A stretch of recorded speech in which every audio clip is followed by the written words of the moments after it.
గతంలో నేను 2 క్లాసులు తీసుకున్నాను.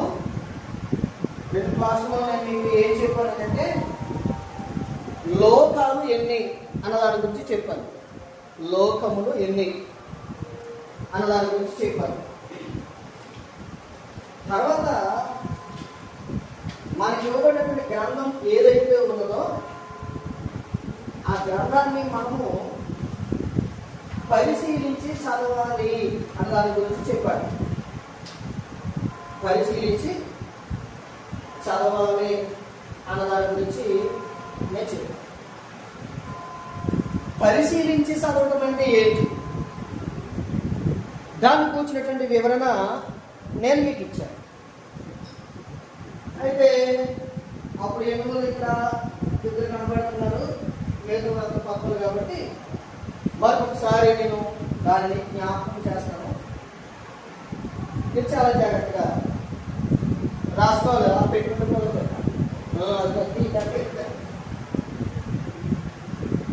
పని కట్టుకుని తయారు చేసి పెన్నులతోనే ప్రయాసపడి మీకు ఎదిగిస్తున్నామని అంటే మీకు తెలుసు, బాగా వచ్చు అని కదా. ఏదో తీసుకోవడం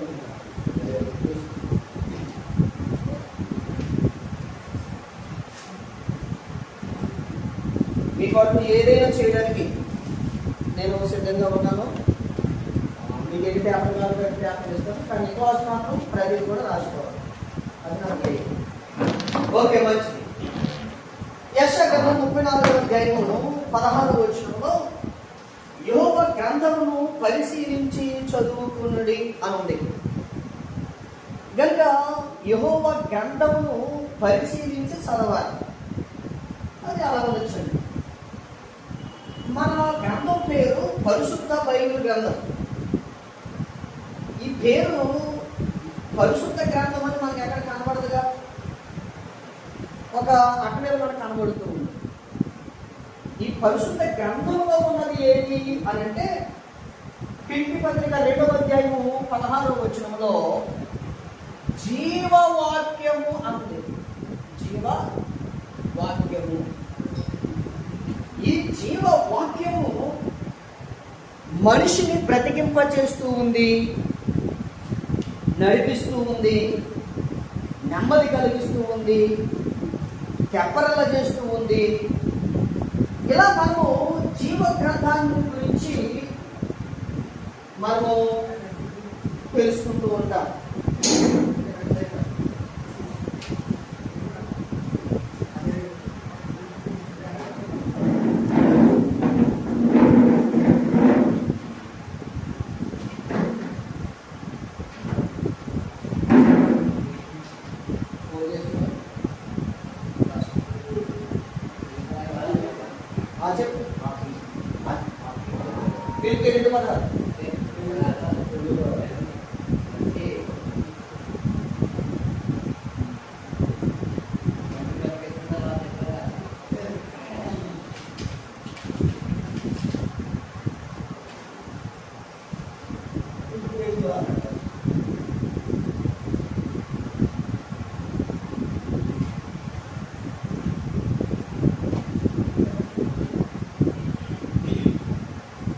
ఫిలిప్పీ పత్రిక 2:16లో మనము చూస్తాం.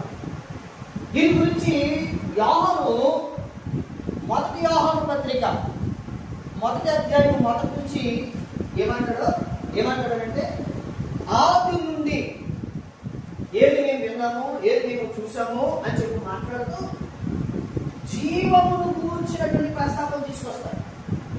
ఆ జీవము అన్న మాట అక్కడ మనకు కనబడుతూ ఉంటాడు. అది కాబట్టి జీవవాక్యము అని మనకు స్పష్టంగా అర్థమవుతుంది. ఇప్పుడు మీరు చాలా జాగ్రత్తగా గమనించవలసింది ఏంటంటే పరిశుద్ధ బైబిల్ గ్రంథంలో ఓటి సైన్స్, యాంటీ సైన్స్ మనకు అన్నట్టు. అంటే పాత నిబంధన, క్రొత్త నిబంధన. పాత నిబంధన 39 పుస్తకాలు, క్రొత్త నిబంధన 27 పుస్తకాలు. ఇది మనందరికీ తెలిసినటువంటి విషయం. ఇప్పుడు ఈ పాత నిబంధన గ్రంథంలో ఉన్నటువంటి ఉన్నటువంటి 39 పుస్తకాలను 30 మంది మాత్రమే రాశారు. అర్థమవుతుందండి? ఇది మీరు చాలా జాగ్రత్తగా గమనించాలి.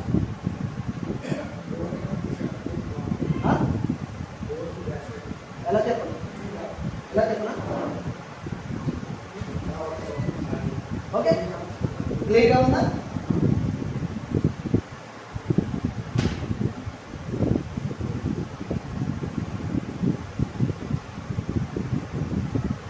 కొత్త నిబంధనలో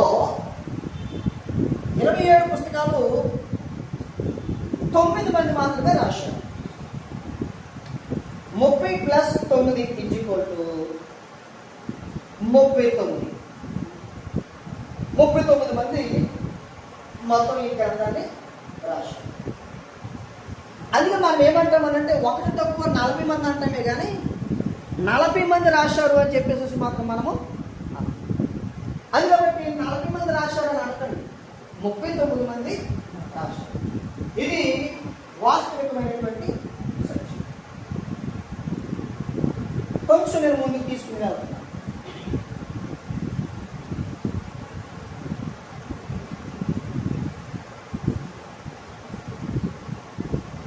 బైబిల్ గ్రంథంలో కొన్ని లేని పదాల గురించి నేను చెప్తాను. అవి ఉన్నాయి అని కనుక మీరు ప్రూవ్ చేయగలరా? వినమించాలి. నేను అడిగినప్పుడు మాత్రం చెప్పండి.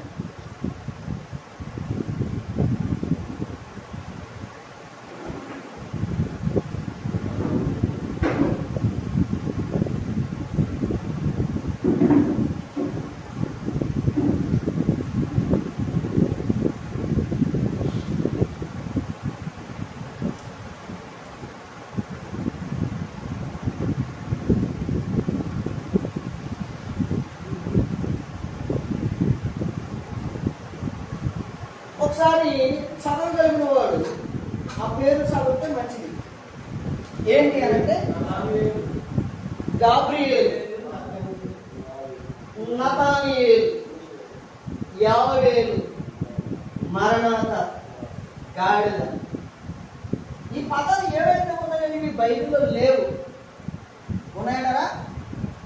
అబ్రాహాం గారు గాబ్రియేలు అనే పదం బైబిల్ ఉందా?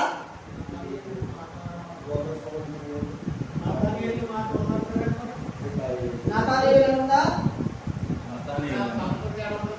అంటే మీరు కంగరపాటికి అడిగిందని ఎక్సాంతో చెప్పండి అంతే. మనం నేర్చుకుంటున్నాం. గాబ్రియేలు అనుందా? లేదు. నతానియేలు అనుందా? లేదు. యావేలు అనుందా?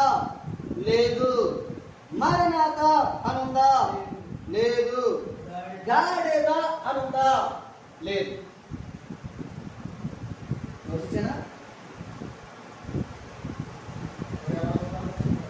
అది చెప్తాను. కంగపడకండి. ఒక్కొక్కడు అప్పుడు టీ పట్టుకెళ్తాను అంటారు.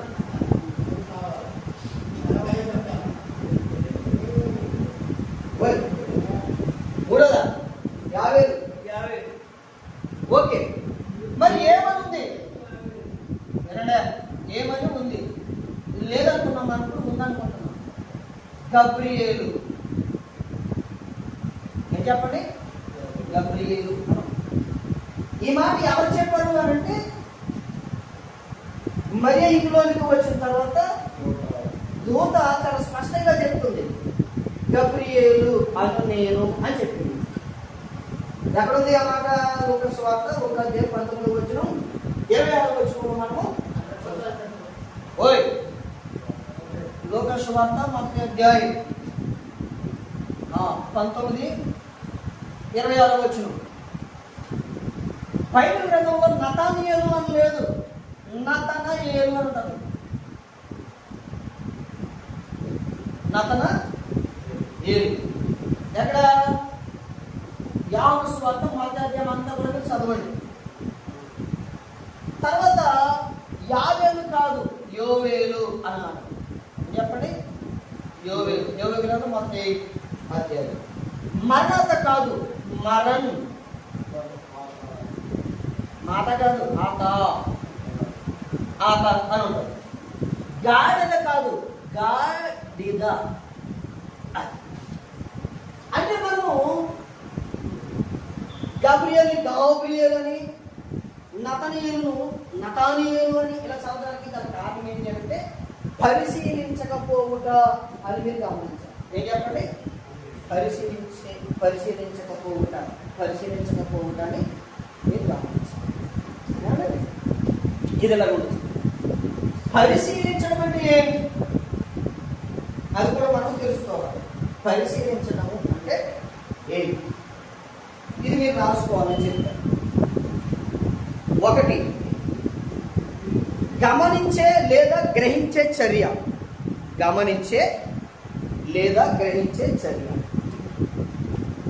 2, శ్రద్ధగా ఆలోచించే లేదా చూచే చర్య. 3, గమనించే సామర్థ్యం లేదా అలవాటు తనిఖీ చేయడం. గమనించే సామర్థ్యం లేదా అలవాటు తనిఖీ చేయడం.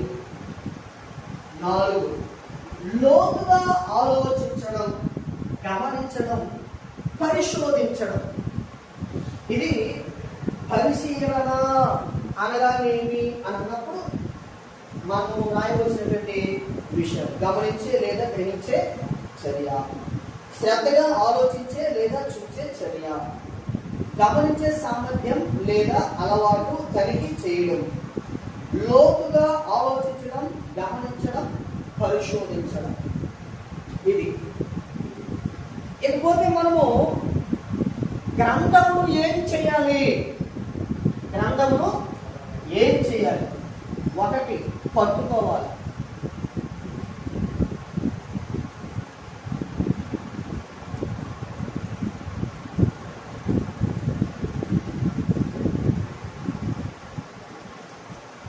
ఇర్మియా గ్రంథము 36వ అధ్యాయము 8వ వచనం.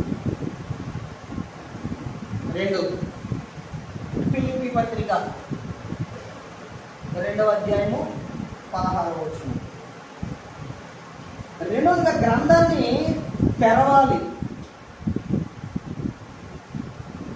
ఏమండి? యెహెజ్కేలు గ్రంథం 33వ అధ్యాయము 22వ వచనం. ఎప్పుడైతే మన గ్రంథాన్ని తెలుస్తూ ఉన్నామో జరిగేటటువంటి క్రియ ఏంటి అని అంటే చెవులు తెరవబడతాయి.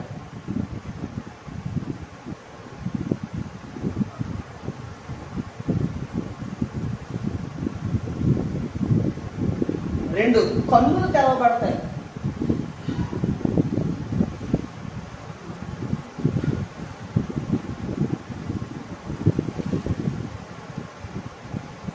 మూడు, నోరు తెరవబడుతుంది.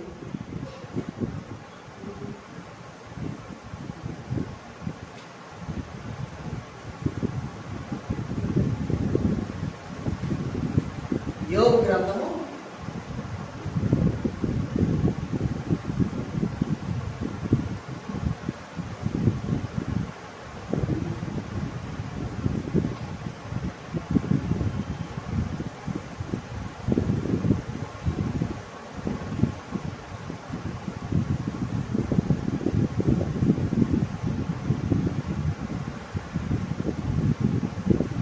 30 చక్కగా రాసుకో. మనం గ్రంథాన్ని పట్టుకోవాలి. 20 గ్రంథం 36వ అధ్యాయం 8వ వచనము, ఫిలిప్పీ పత్రిక 2వ అధ్యాయం 16వ వచనము 2. గ్రంథాన్ని మనం తెరవాలి. యెహెజ్కేలు గ్రంథం 33వ అధ్యాయం 22వ వచనము.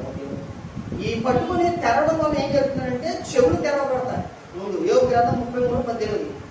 తర్వాత కన్నులు తెరవబడతాయి. మత్తయి సువార్త 20వ అధ్యాయం 30. తర్వాత నోరు తెరవబడుతూ ఉంది. లూకా సువార్త 1వ అధ్యాయం 64వ వచనం. అయ్యా యెహెజ్కేలు 33:22. 33:22. 33:22. ఓకేనా?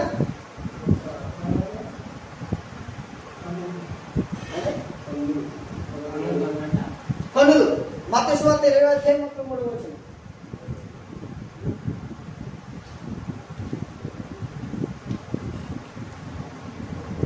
ఓకేనా? సరే, ఇప్పుడు తర్వాత 3 మాటలు. ప్రకటన గ్రంథం 1వ అధ్యాయము 3వ వచనం. ప్రకటన గ్రంథం 1వ అధ్యాయము 3వ వచనం చదవాలి. ఓకే. కీర్తనల గ్రంథం 1వ అధ్యాయము 2వ వచనం ధ్యానించాలి. కీర్తనల గ్రంథం 119వ అధ్యాయం 11, 12 వచనాలు హృదయములో ఉండాలి.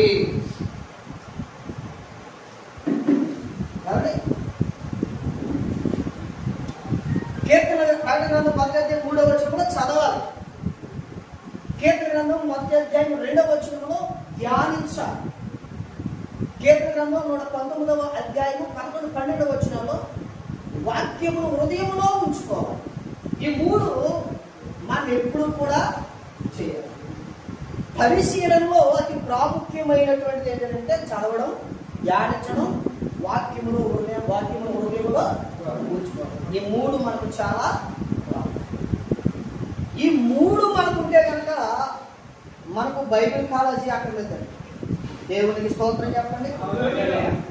ఈ 3 మనము చేయగలిగితే మనకున్న చదువుని బట్టి మనకు నిజంగా చాలా గొప్ప.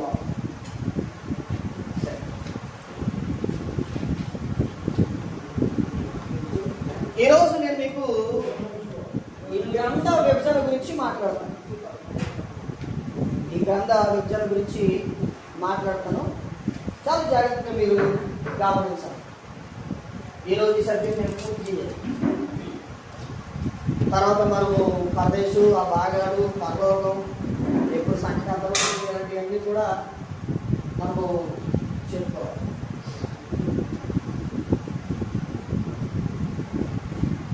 ఒకటి, ధర్మశాస్త్ర పుస్తకాలు.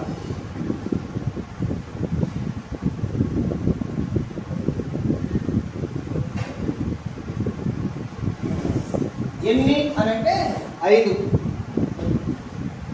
ఆది కాండము, నిగమ కాండము, లేవియా కాండము, సంఖ్యాకాండము, ద్వితీయోపదేశ కాండం. ఈ 5 ధర్మశాస్త్ర పుస్తకాలు.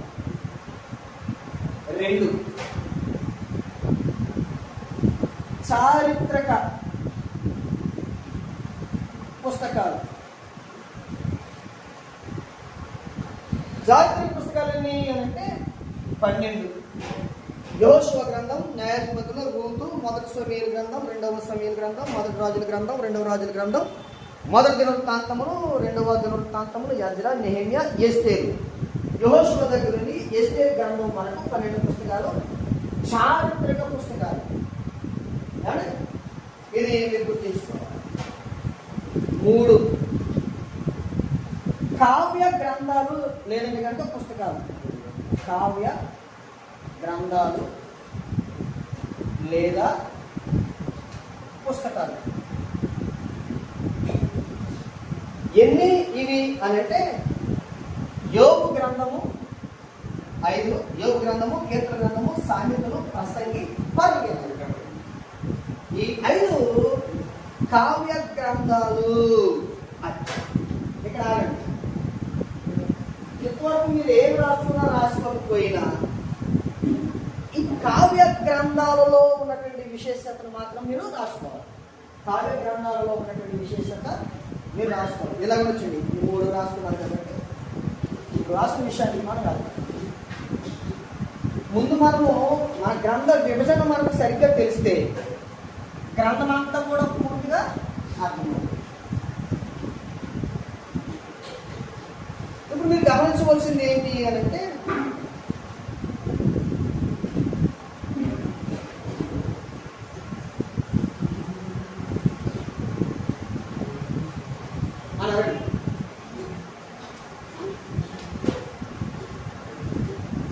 కావ్యము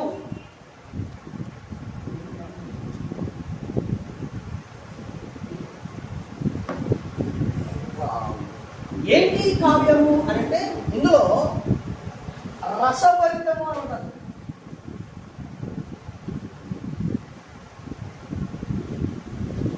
మధుర భావం. కావ్యములో రసభరితం ఉంటుంది, దాన్ని మధుర భావం. తర్వాత మనము గమనం చేయవలసింది ఏంటి అంటే కవిత్వం ఉంటుంది.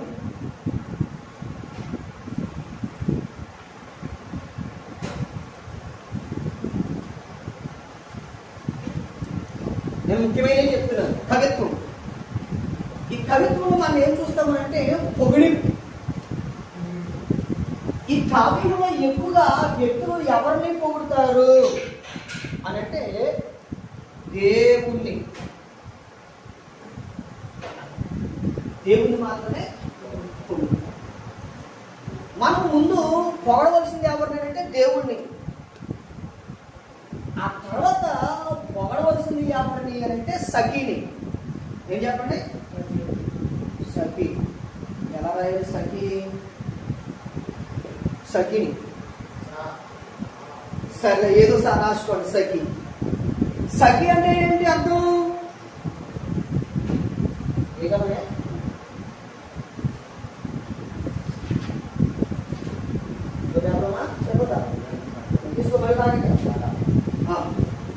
సఖి అంటే అర్థం ఏంటి? వారికి ఎంత గ్రంథం 6వ అధ్యాయం 4వ వచనం. సఖి అంటే భార్య. సరే, అర్థం చెప్పాలి. సఖి, చెలికత్తె. అది ఏం చెప్పండి? చెలికత్తె. పరిగెత్త గ్రంథం 6వ అధ్యాయం 4వ వచనం. చెలికత్తె అన్న మాటకు అర్థం ఏంటి? మరి చెలికత్తె కూడా చాలా వివరణాత్మకంగా మనకు కనబడుతూ ఉంటారు. అంటే ఆడ స్నేహితురాలు,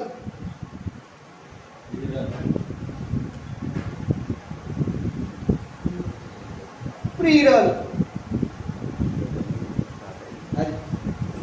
అది ఇది మనం చాలా గుర్తుంచుకోవాల్సినటువంటి విషయం. ఇప్పుడు కావ్యం గురించి మీకు కొద్దిగా అర్థమైందని నేను అనుకుంటున్నాను.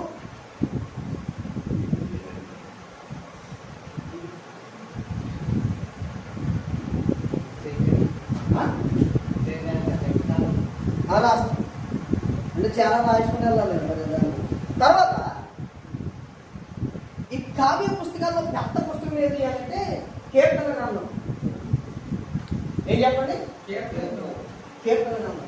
ఎలా ఏం చెప్పండి?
కీర్తన గ్రంథం చాలా పెద్ద పుస్తకం. ఇందులో 150 అధ్యాయాలు ఉన్నాయి.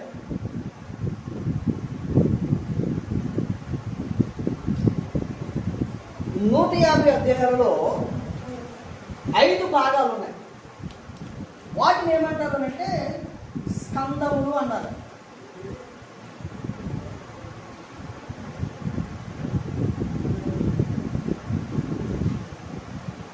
స్కందము అంటే ఏంటో మీరు రాసుకోవాలి. నేను చెప్తాను, రాసుకోండి.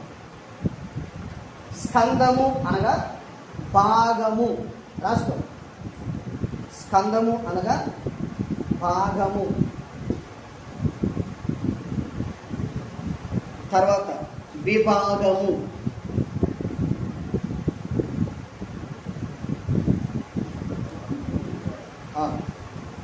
స్కందము అనగా భాగము, విభాగము, సమూహము. దీనిని వృక్షం యొక్క కాండము లేదా భుజం. దీనిని వృక్షము యొక్క కాండము లేదా భుజం.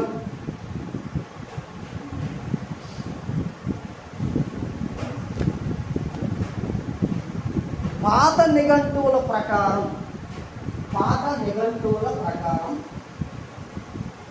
శరీరము లేదా దేహాన్ని కూడా సూచిస్తుంది.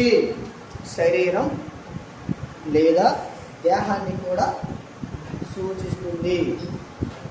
స్కందం అనడానికి అర్థము ప్లస్ వివరణ కూడా ఇదే. ఇందులో ఎన్ని స్కందాలు ఉన్నాయి? మొదటిది ప్రథమ స్కందము.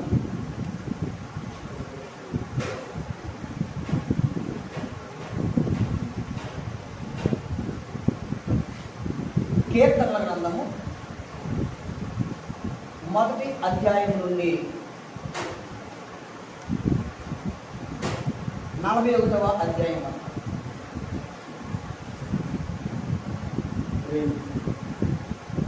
ద్వితీయ స్కందము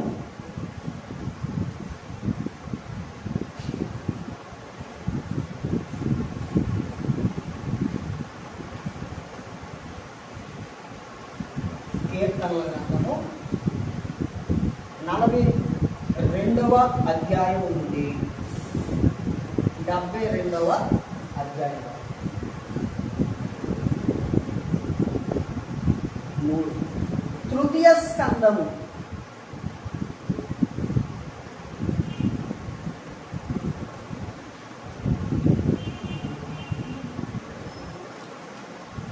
కీర్తనల గ్రంథము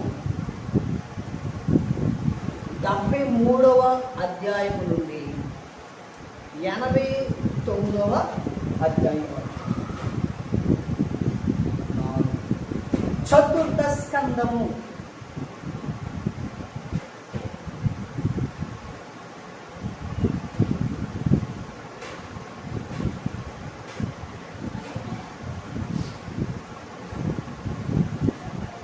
కీర్తనల గ్రంథము 90వ అధ్యాయం నుండి 106వ అధ్యాయం. పంచమ స్కందం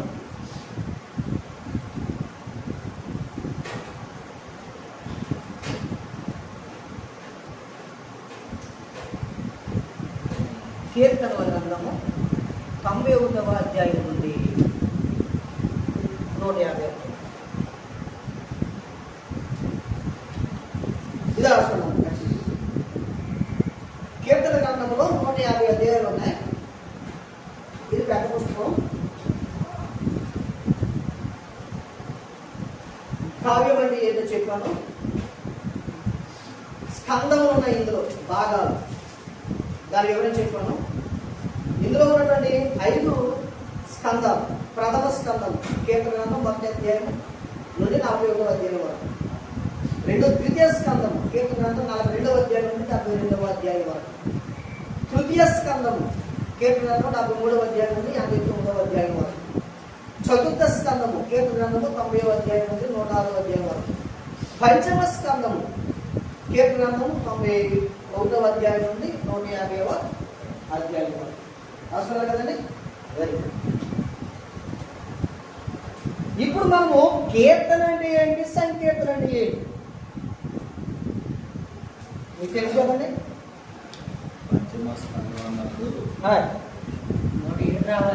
107 నుండి 150. 107 నుండి 150 రాస్తాం. 107 నుండి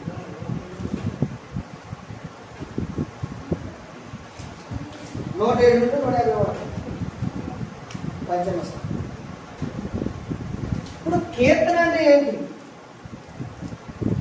సంకీర్తన అంటే ఏంటి?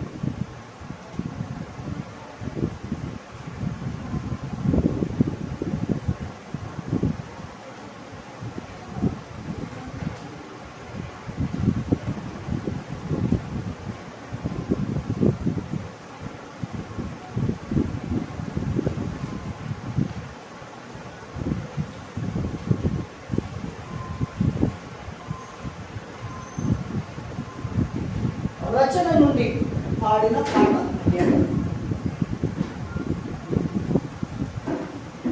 రచన నుండి పాడిన పాట కీర్తన. ఇప్పుడు మన మధ్య జాన్సన్ గారు ఉన్నారు, ఆయన కొన్ని పాటలు రాశారు. ఆయన రచన నుండి లేదంటే రచన నుండి పాడినది పాట, అదే కీర్తన. అయితే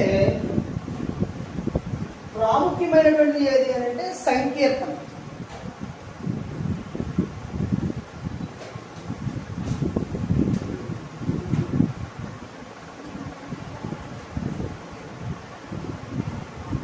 ఇది మనకు చాలా ప్రాముఖ్యమైనది ఏదంటే సంకీర్తన. సంకీర్తన అంటే ఏంటి రాసుకోండి. భగవంతుని నామాలను చాలా మంది కలిసి సమిష్టిగా పాడుతూ స్తుతించడం సంకీర్తన అంటే.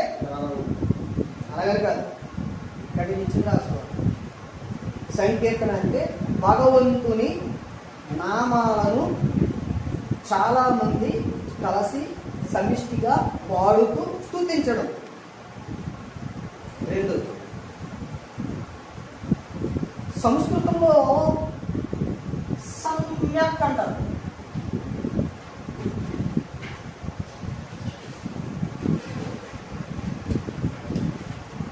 సంస్కృత పదం ఏంటంటే సమ్యక్. మాకి యావత్ బాబా ఎలాగా ఎన్నో రాసుకున్నా మీరు ఎలా రాస్తారని మరి సమ్యక్ ఎన్ని రాత్రాలు అలాగా అంతేనా? ఇప్పుడు కట్టొచ్చిందా? కోరికలా కానీ సమ్యక్ అంటారు.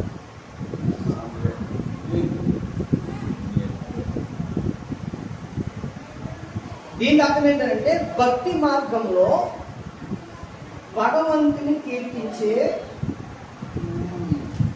భగవంతుని మహిమలను కీర్తించాలని పెట్టుకోండి. భక్తి మార్గంలో భగవంతుని మహిమలను కీర్తించే ఒక పవిత్రమైన ప్రక్రియ, ఇది సంకేతం. మూడు, భగవంతుని నామాలను పదే పదే జపిస్తూ తరచుగా నృత్యం అనంటే నాట్యం అంటే డాన్స్ అన్నమాట. ఏమండి?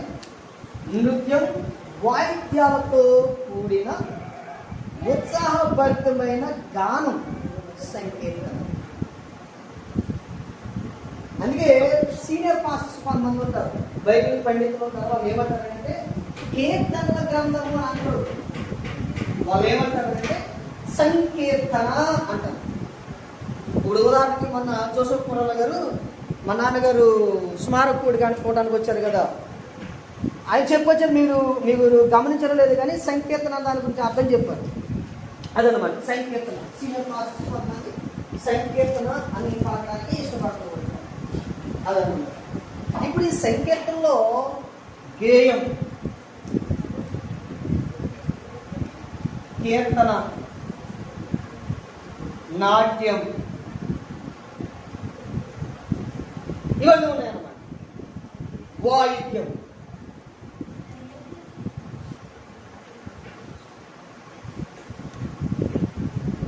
ఇప్పుడు అంతట్లో కూడా ఏముంటది అని అంటే భగవన్నామ స్మరణ అంటే చూసారు ఆ సంస్కృతంలో. అలాగా దేవుని నామ స్మరణ.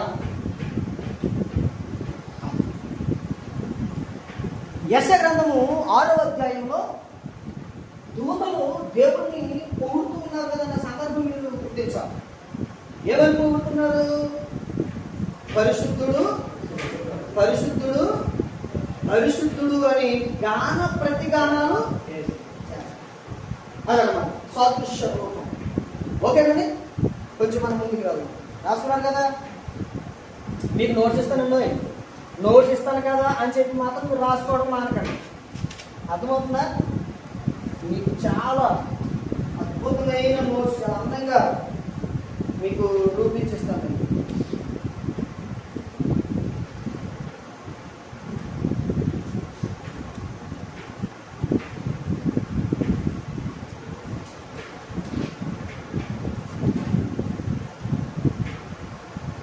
మనము ధర్మశాస్త్ర పుస్తకాలు ఎన్నని చెప్పుకున్నాం? 5. ఆది కాండము, నిర్గమ కాండము, లేవియ కాండము, సంఖ్య కాండము, దీర్ఘదేశ కాండము. చారిత్రక గ్రంథాలు ఎన్నని చెప్పుకున్నాం? 12. కావ్య గ్రంథాలు లేదంటే కనుక ప్రజ్ఞా పుస్తకాలు 5. తర్వాత ఇప్పుడు ప్రవక్తల పుస్తకాలు. ఈ ప్రవక్తల పుస్తకాలకు వచ్చేటప్పటికి చాలా మంది ఏమంటారంటే పెద్ద ప్రవక్తలు, చిన్న ప్రవక్తలు అంటారు. ఇది కరెక్ట్ అంటారా? చెప్పాలి మీరు. పెద్ద ప్రవక్తలు, చిన్న ప్రవక్తలు అని అంటే ఇది కరెక్ట్ అంటారా? చెప్పాలి మీరు. ఎసాను పెద్ద ప్రవక్తలు, చిన్న ప్రవక్తలు అని అంటారు. కరెక్ట్ అంటారా? కరెక్ట్ కాదు అంటే వాళ్ళు పుస్తకాలను బట్టి నేను చెప్పింది ఒకటే కరెక్ట్, విశ్లేషణ కాదు. కరెక్ట్ కాదు అంటే కరెక్ట్ కాదు. ఎందుకు కరెక్ట్ కాదు అని అంటే కొంతమంది 66 అధ్యాయాలతో కూడినటువంటి రాశారు. ఉదాహరణకి యెషయా గ్రంథంలో 66 అధ్యాయాలు ఉన్నాయి. అది ఒక పెద్ద ప్రవక్త అని అన్న మనమే. సొలొమోనుకు ఒక పేరు ఉంది, ప్రసంగి అని. ఎవరు పెట్టారు అది పేరు? మనుషులు పెట్టారు. అలాగా ఈ పెద్ద పుస్తకం రాశారు కదా అని చెప్పేసి పెద్ద ప్రవక్త అని మనుషులు మనమే అన్నాం. అన్నంత మాత్రం ఆయన పెద్ద ప్రవక్త. ఇప్పుడు మీకా ఉన్నాడు, లేదంటే కనుక యోవేలు ఉన్నాడు. మంచి మంచి సింపుల్గా చిన్న చిన్న అధ్యాయాలతో రాశారు. అది చిన్న ప్రవక్త అని అన్నాడు. కానీ ప్రవక్త దేవునికి స్తోత్రం చెప్పండి. అయితే ఎక్కువ పుస్తకాలు రాసినటువంటి, ఎక్కువ అధ్యాయాలతో గ్రంథాలు రాసినటువంటి ప్రవక్తలు అని చెప్పేసి మనం చెప్పుకోవడము ఉత్తమం. అలాగని చెప్పుకోవడానికి వీలు లేదు కనుకనే పెద్ద ప్రవక్తలు, చిన్న ప్రవక్తలు అని చెప్పి మన వాళ్ళు అన్నారు. దేవునికి స్తోత్రం కలుగుతుంది. వినాలి మీరు చాలా జాగ్రత్త. యెషయా, ఇర్మియా, విలాపవాక్యాలు, యెహెజ్కేలు, దానియేలు వీళ్ళందరూ కూడా పెద్ద ప్రవక్తలుగా పిలువబడుతూ ఉన్నారు. కానీ మనం అలా పిలువబడదు, ప్రవక్త అంతే అని చెప్పేసి మీరు పిలవాలి. తర్వాత హోషేయ, యోవేలు, ఆమోషు, ఓబద్యా, యోనా, మీకా, నహూము, హబక్కూకు, జెఫన్యా, హగ్గయి, జకర్యా, మలాకి వీళ్ళు కూడా ప్రవక్తలు. కనుక ఇప్పుడు ఈ ప్రవక్తల పుస్తకాల గురించి మనము ఆలోచన చేస్తే ఇంచుమించు 12 పుస్తకాలు ఇవి మనకు కనపడుతుంది. కొత్త నిబంధన గ్రంథంలోనికి మనం వెళ్దాం. చదవడం చాలా విషయాలు నేర్చుకోవాలి. వాటిలో మనం తొందరగా వెళ్దాం. 27 పుస్తకాలలో కొత్త నిబంధన గ్రంథంలో సువార్తలు పుస్తకాలుగా పిలువబడుతున్నది 4. మత్తయి సువార్త, మార్కు సువార్త, లూకా సువార్త, యోహాను సువార్త. అపోస్తలుల కార్యముల పుస్తకము ప్రత్యేకం. పాత నిబంధన గ్రంథంలో చరిత్ర పుస్తకాలు ఎన్ని ఉన్నాయని చెప్పుకున్నాను ఇందాక మనము. 12 ఉన్నాయని చెప్పుకున్నాం మనం. కొత్త నిబంధన గ్రంథంలో చారిత్రక పుస్తకం ఒకే ఒకటి, అదే అపోస్తలుల కార్యములు. తర్వాత రోమీలకు రాసిన పత్రిక దగ్గర నుండి హెబ్రీలకు రాసిన పత్రిక వరకు కూడా మనం ఆలోచన చేస్తే ఈ 13, ఈ 14 ఈ పత్రికలు పౌలు గారు రాసినటువంటి పత్రిక. ఇందులో ఒకటి హెబ్రీలకు రాసిన పత్రిక గురించి మనం ఆలోచన చేస్తే కొన్ని తర్జన భర్జనలు ఉన్నాయి. ఇంకా అంటే క్లారిటీ లేదు. పౌలు గారు రాశారు అని అనడానికి ఇంకా కొన్ని సరైనటువంటి ఆధారాలు ఇప్పటికి ఇంకా కూడా కనబడట్లేదు. కానీ కావ్యం అలాగే రచన ఆ తీరు చూస్తే పౌలు గారు రాసినట్లుగానే మనకు అనిపిస్తుంది. అదన్నమాట. సరే, ఇలా ఉండగా యాకోబు ఒక పత్రిక రాశాడు. యాకోబు పత్రిక పేతురు గారు 2 పత్రికలు రాశారు.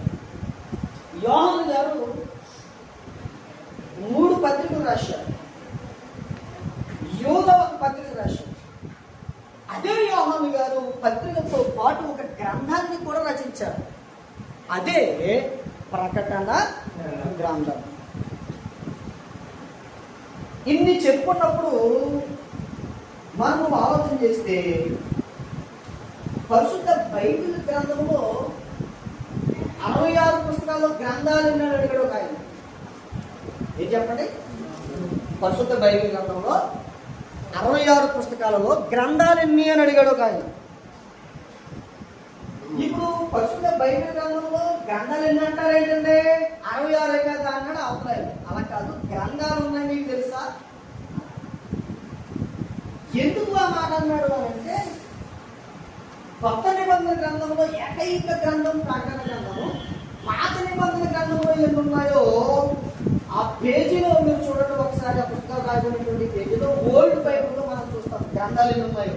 ఇది మీకు అసైన్మెంట్ అన్నమాట. నెక్స్ట్ మీరు చెప్పాలి. నాకు తెలిసి 11 గ్రంథాలు వస్తాయి. ఎన్ని? 11 గ్రంథాలు ఓల్డ్ వెర్షన్ బైబిల్లో మనకు కనబడి అదన్నమాట గ్రంథాలు అన్నమాట.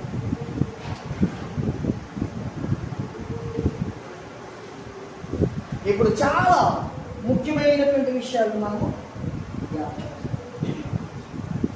బైబిల్లో ప్రభువు అన్న మాట ఎన్నిసార్లు రాయబడింది ఈ మాత్రం మీరు ఖచ్చితంగా రాసుకోవాలండి. మీకు వీటి మీద కొన్ని పేపర్లు కూడా ప్రింట్ చేసి చాలామంది పంచుతున్నారు. అందులో కొన్ని కరెక్ట్గా ఉండకపోవచ్చు, కానీ ఈ మాత్రం మీరు రాసుకోవాలి. చాలా ఇంపార్టెంట్, చాలా ముఖ్యం. ప్రభువు అన్నమాట 1855 సార్లు ఉంది. ఏంటిది?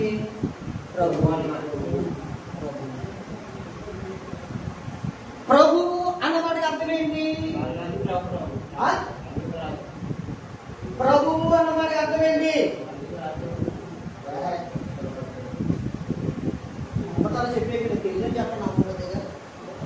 ప్రభువులకు ప్రభు, రాజుకు రాజు అంటే నువ్వు వచ్చిన మరి. ప్రభువు అన్న వారికి అర్థం ఏంటంటే పరిపాలించువాడు. ఇదే చెప్పాలి.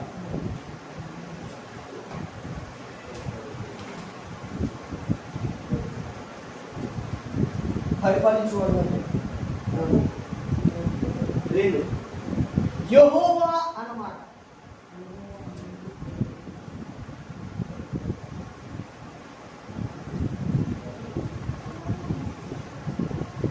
ఆరు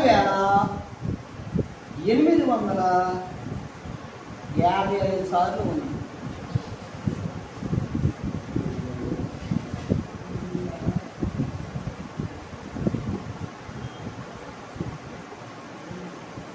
యెహోవా అన్నమాట అర్థం ఏంటి అయ్యా?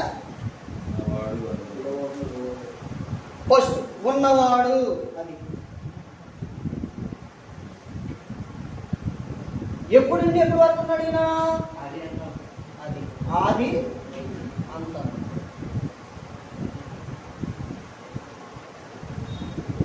ఈ దేవుడికి మరణం లేదు. ఈయన నిత్యుడు. అందుకే మనం ఏమంటాము అంటే దేవుడు నిత్యుడు.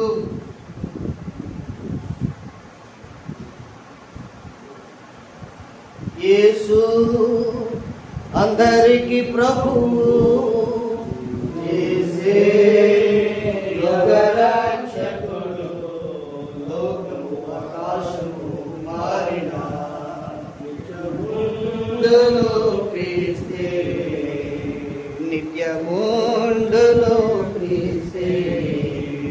యేసు అందరికి ప్రభువు. చాలు. అది ఒకటి నిత్యము ఉండేటటువంటి వాడు క్రీస్తు, యేసు అని చెప్పి దయచేసి నేను చాలా జాగ్రత్తగా గమనించాను. యెహోవా అన్న పదానికి ముందు హెబ్రీ మూలాల్లోకి వెళ్తే మనము యావే అని చెప్పి ఒక మంచి పదము మనకు కనబడుతుంది. దానికి సరైనటువంటి అర్థం ఏమి ఇచ్చారు అంటే బైబిల్ ప్రజలు పరమ తండ్రి అని ఇచ్చాడు. పరమ తండ్రి యావే, పరమ తండ్రి.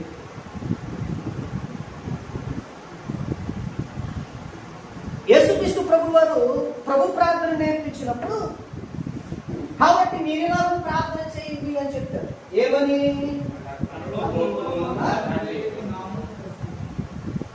అది కాబట్టి పరలోకపు తండ్రి.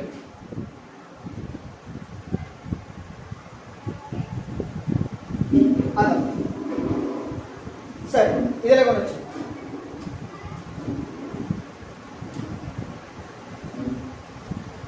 అయ్యగారు నోట్స్ మీరు రాసుకోవడం మీకు చాలా మంచిది. మీరు తర్వాత చాలా మంది మా మధ్య రెవరెండ్ అని పిలవబడుతున్న వాళ్ళు ఉన్నారు. నేను కూడా ఒక రెవరెండ్.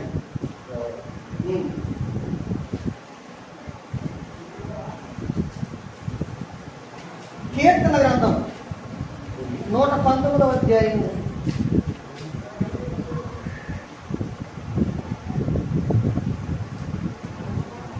9వ వచనం చదవండి. కరెక్ట్ కాదేమని అనుకుంటున్నాను.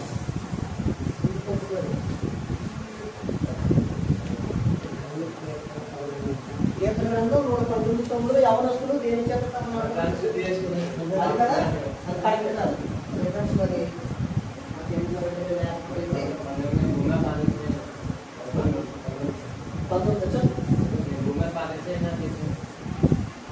ఏమయ్యా? భూమి మీద పారేసిన 119వ అధ్యాయం 118వ అధ్యాయంలో ఉంటుంది. బాగా ఎక్కడ ఐడియా ఉంది దానికి? సరే వదిలేసి. దానికి అర్థం ఏంటంటే పూజకు అర్హుడు అని. పూజారుడు కాదు, పూజకు అర్హుడు. పూజకు అర్హుడు అంటే ఇతను పూజ చేయించుకోవడం కాదు. ఇతడు ప్రజల పక్షంగా దేవుడికి చెప్పను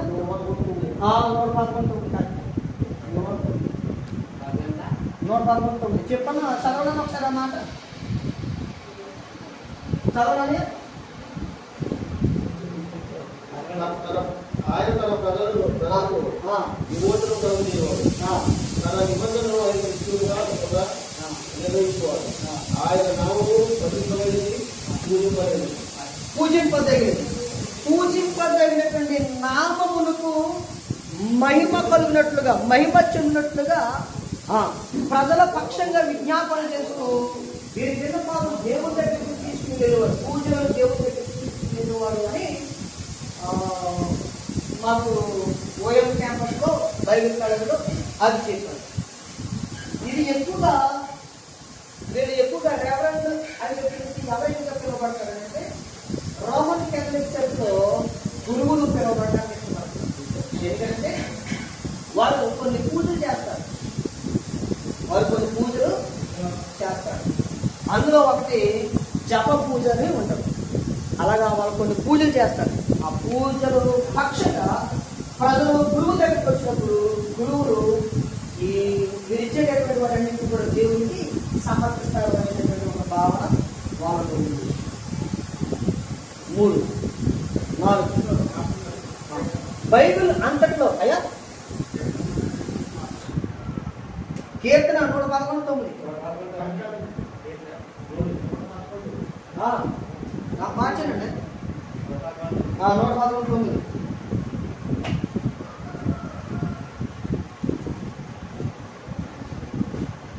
తర్వాత 4వదిగా మనం ఆలోచన చేస్తే బైబిల్ అంతట్లో మధ్య వచనం.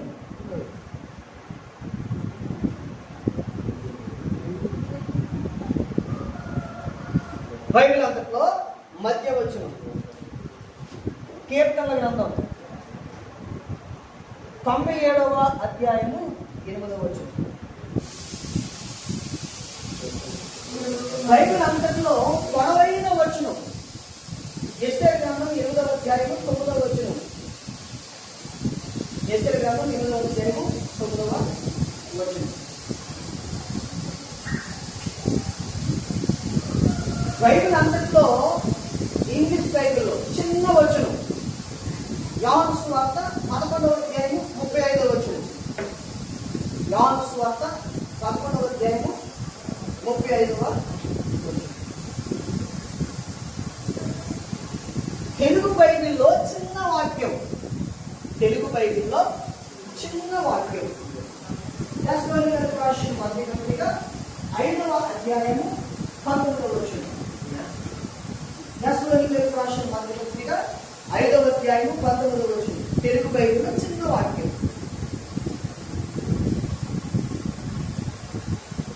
బైబిల్ గ్రంథంలో 107వ సంకీర్తన.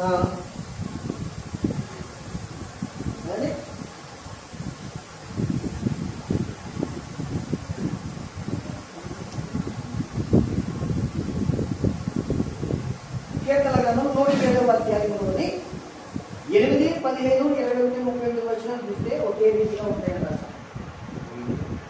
కీర్తన గ్రంథము 107వ అధ్యాయంలోని 107వ అధ్యాయంలో 8, 15, 21, 32 వచనాలు ఒకే రీతిగా ఉంటాయి.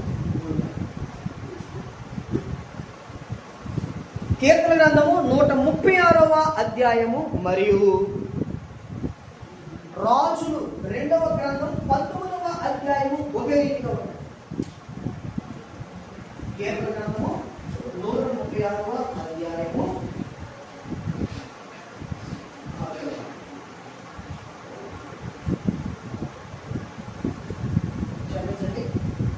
యెషయా గ్రంథము 37వ అధ్యాయము మరియు 2వ రాజుల గ్రంథం 19వ అధ్యాయము ఒకే రీతిగా ఉంటాయి.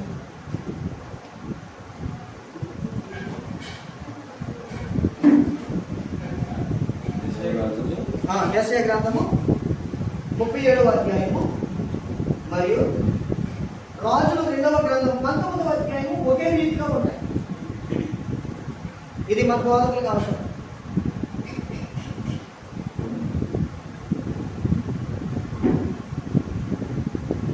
తర్వాత కీర్తన గ్రంథము 136వ అధ్యాయము. కీర్తన గ్రంథము 136వ అధ్యాయము ప్రతి వచన ముగింపు ఒకేలాగా ఉంటుంది. కీర్తన గ్రంథము 136వ అధ్యాయము ప్రతి వచన ముగింపు ఒకేలాగా ఉంటుంది.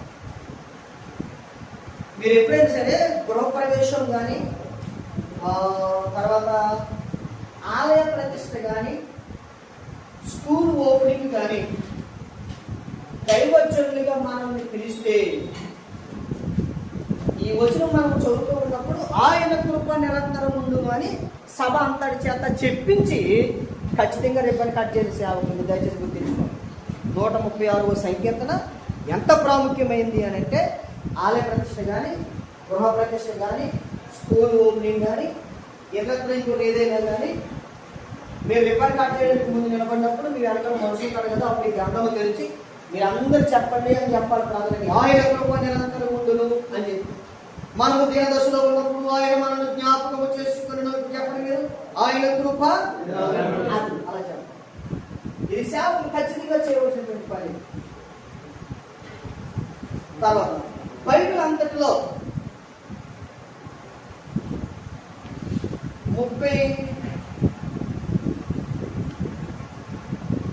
35 లక్షల ఇలా వేసుకోండి. 35 లక్షల 66,490 అక్షరాలు ఉన్నాయి. సంఖ్య వేసుకోండి.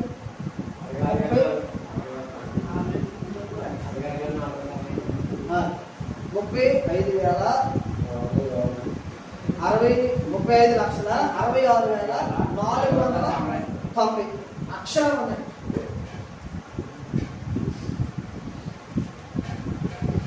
తర్వాత 7,73,692 మాటలు ఉన్నాయి. మాటలు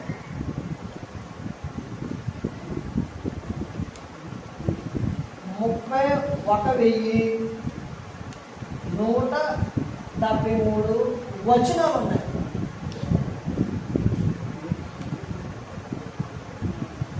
61,189 అధ్యాయాలు ఉన్నాయి.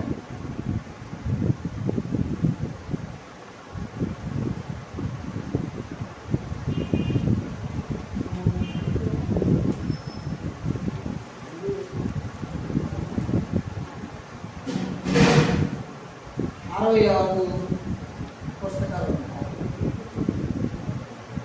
ఇది బాగా ఖచ్చితంగా రాస్తుంది. ఇది మనకి అవసరం.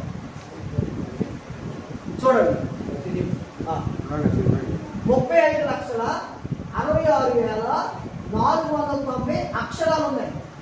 7,73,692 మాటలు ఉన్నాయి. 31,173 వచనాలు ఉన్నాయి. 1,189 అధ్యాయాలు ఉన్నాయి. 66 పుస్తకాలు ఉన్నాయి.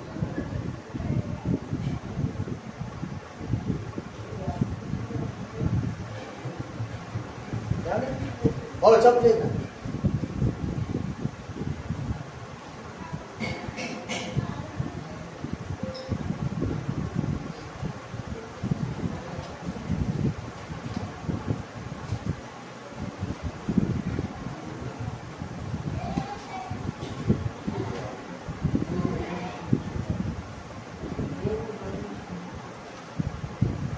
పాత నిబంధన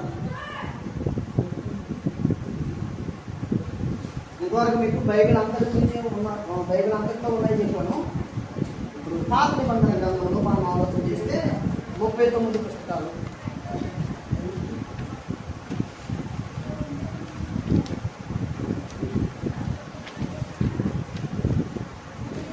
తొమ్మిది 929 అధ్యాయాలు ఉన్నాయి.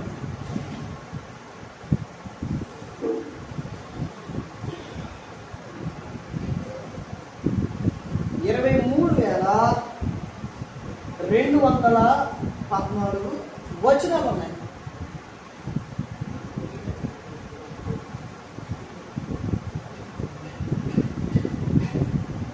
5,93,439 మాటలు ఉన్నాయి.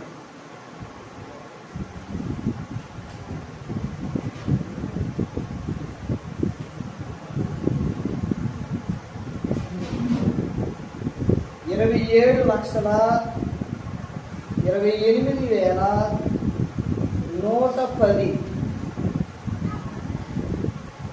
అక్షరాలు ఉన్నాయి. ఇది రాసు.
కొత్త నిబంధన గ్రంథంలో 260 అధ్యాయాలు ఉన్నాయి.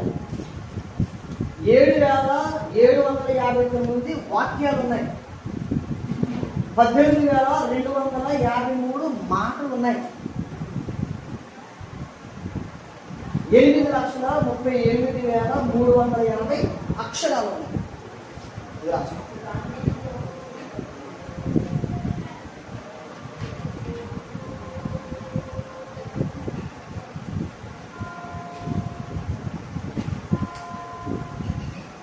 మీకు ఇదంతా నోట్స్ ఇస్తానండి. అయినా మీరు రాసుకుంటే కాస్తంత అలాగా లోపల ఉంటాయండి.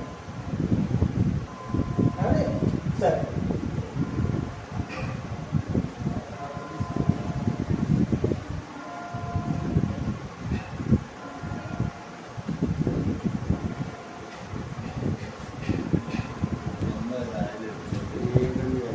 నేను చెప్తాను కదా, 8,38,380 అక్షరాలు ఉన్నాయి. 8,38,380 అక్షరాలు ఉన్నాయి కొత్త నిబంధన గ్రంథంలో. తర్వాత బైబిల్ అంతటిలో చిన్ని అధ్యాయం ఏదంటే 117వ కీర్తన. బైబిల్ అంతటిలో చిన్ని అధ్యాయం. పాత నిబంధన గ్రంథంలో మధ్య పుస్తకం సామెతలు. పాత నిబంధన గ్రంథంలో మధ్య పుస్తకం సామెతలు. క్రొత్త నిబంధన పాత నిబంధనలో మధ్య అధ్యాయం యోగు గ్రంథం 29. పాత నిబంధన గ్రంథంలో మధ్య అధ్యాయం యోగు గ్రంథం 29వ అధ్యాయం. క్రొత్త నిబంధనలో మధ్య పుస్తకం దెస్సలోనికీయులకు రాసిన 2వ పత్రిక. క్రొత్త నిబంధనలో మధ్య పుస్తకం దెస్సలోనికీయులకు రాసిన 2వ పత్రిక. క్రొత్త నిబంధనలో మధ్య అధ్యాయము రోమా పత్రిక 13, 14 అధ్యాయము మధ్య ఉన్నది. క్రొత్త నిబంధన గ్రంథంలో మధ్య అధ్యాయాలు 13, 14 అధ్యాయాల్లో మధ్య వస్తుందన్నమాట.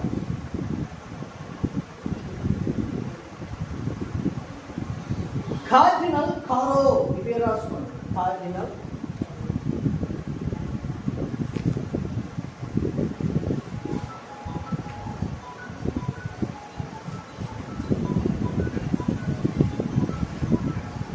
కార్డినల్ కారో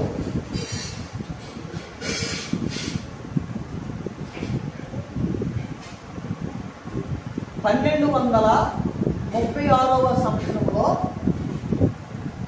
బైబిల్ గ్రంథాన్ని అధ్యాయాలుగా విభజించాడు. కార్డినల్ కారో అనేటటువంటి వ్యక్తి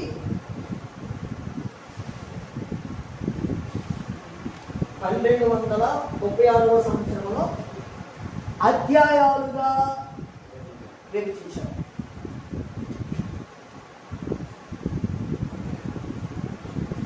చాలా ప్రాముఖ్యమైనది. సర్ రాబర్ట్ 1236 క్రీస్తు శకం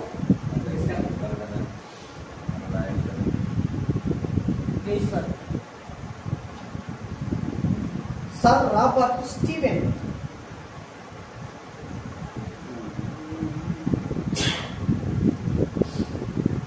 ఇది కూడా క్రీస్తు శకం 1551లో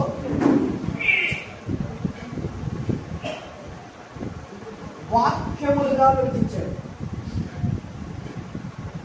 సర్ రాబర్ట్ స్టీవెన్ క్రీస్తు శకం 1551లో వాక్యములుగా విభజించాడు.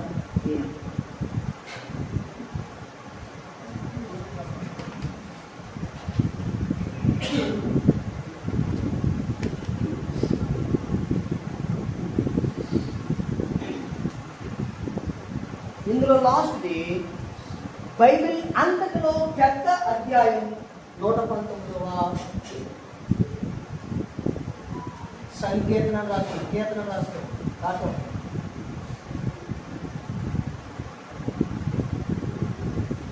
ఈ 2 పేర్లు రాసుకోండి. ఏంటి? Cardinal Caro, sir Robert Steven.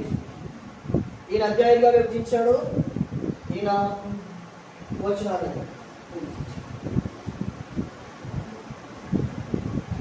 Okay,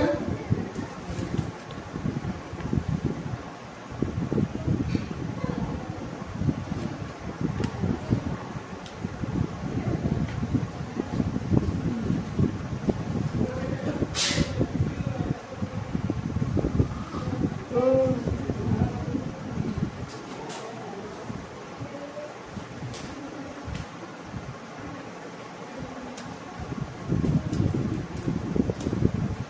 last paper ఈ సబ్జెక్ట్లో. దేవుని వాక్యము పోలిక రాస్తున్నాం. దేవుని వాక్యము పోలిక.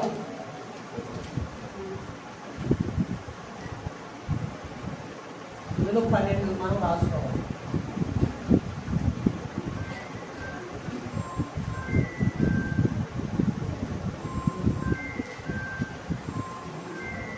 ఇది హెడ్డింగ్ అన్నమాట. దేవుని వాక్యము పోలిక అంటే దేంతో పోల్చాడు వాక్యాన్ని? వాటిలో ఒకటి తేనె వంటిది.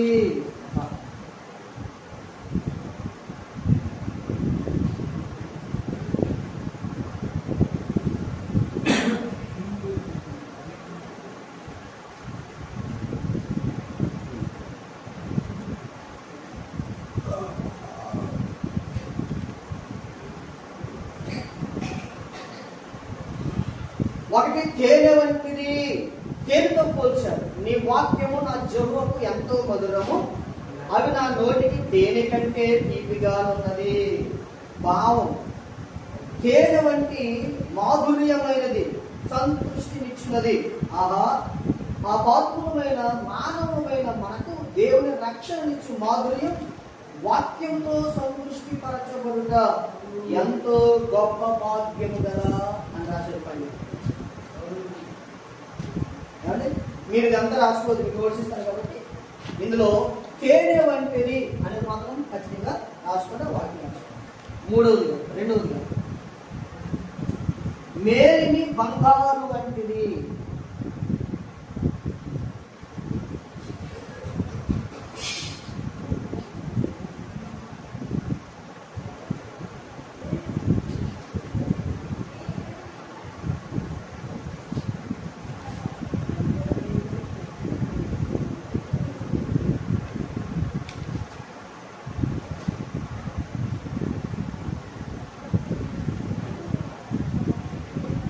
వేల కొలది వెండి బంగారు నాణములు కట్టి నీకిచ్చిన ధర్మశాస్త్రము నాకు మేలు అన్న వాక్యం. మేలిని బంగారు వలె ఐశ్వర్యవంతులుగాను చేయును, అందుచేత భక్తునికి నిత్య ధనాధారమునకు మూలము అని అన్నాడు బైబిల్.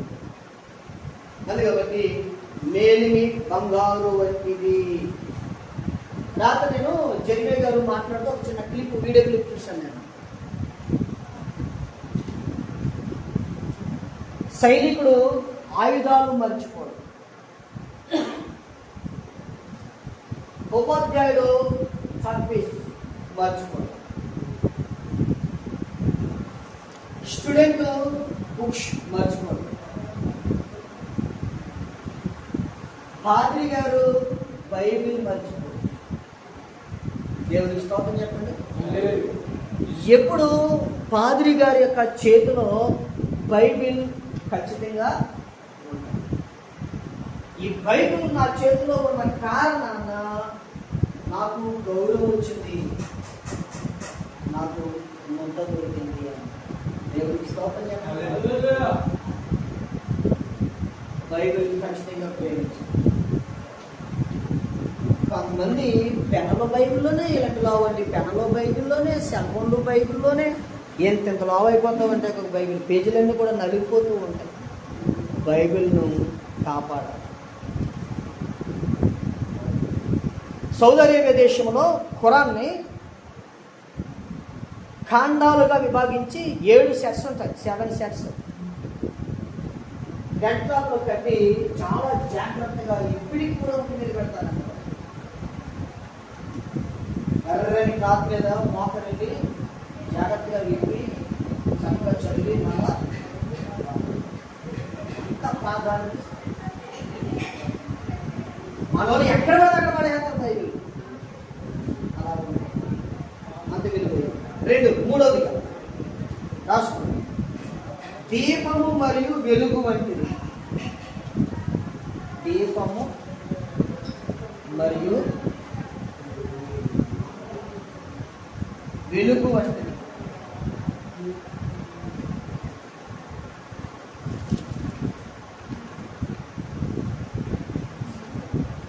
కీర్తన గ్రంథము 119వ అధ్యాయం 105.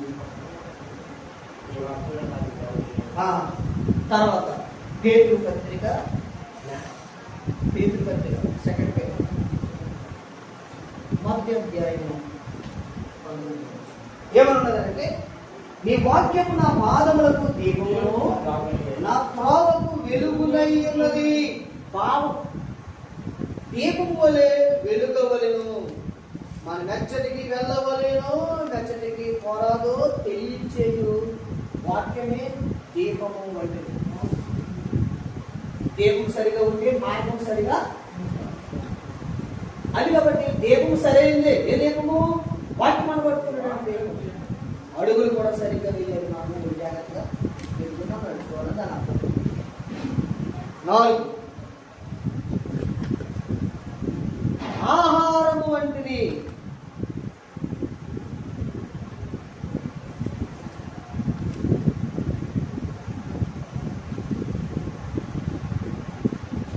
ఇర్మియా గ్రంథము 15వ అధ్యాయము 16వ వచనం.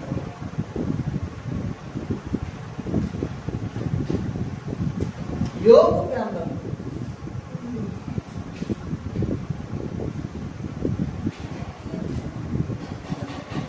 23వ అధ్యాయం 12వ వచనం.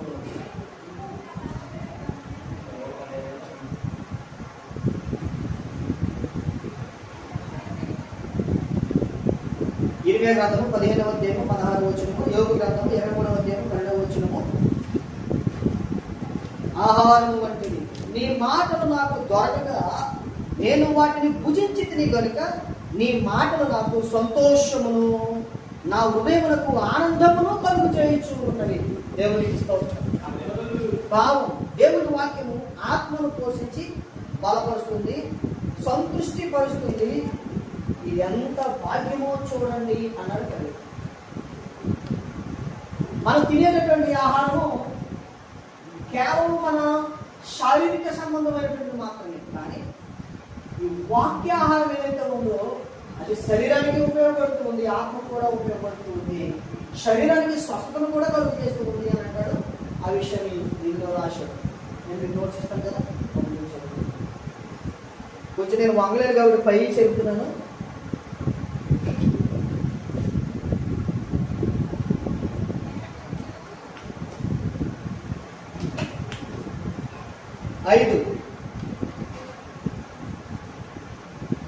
దేవుని వాక్యము అగ్ని వంటిది.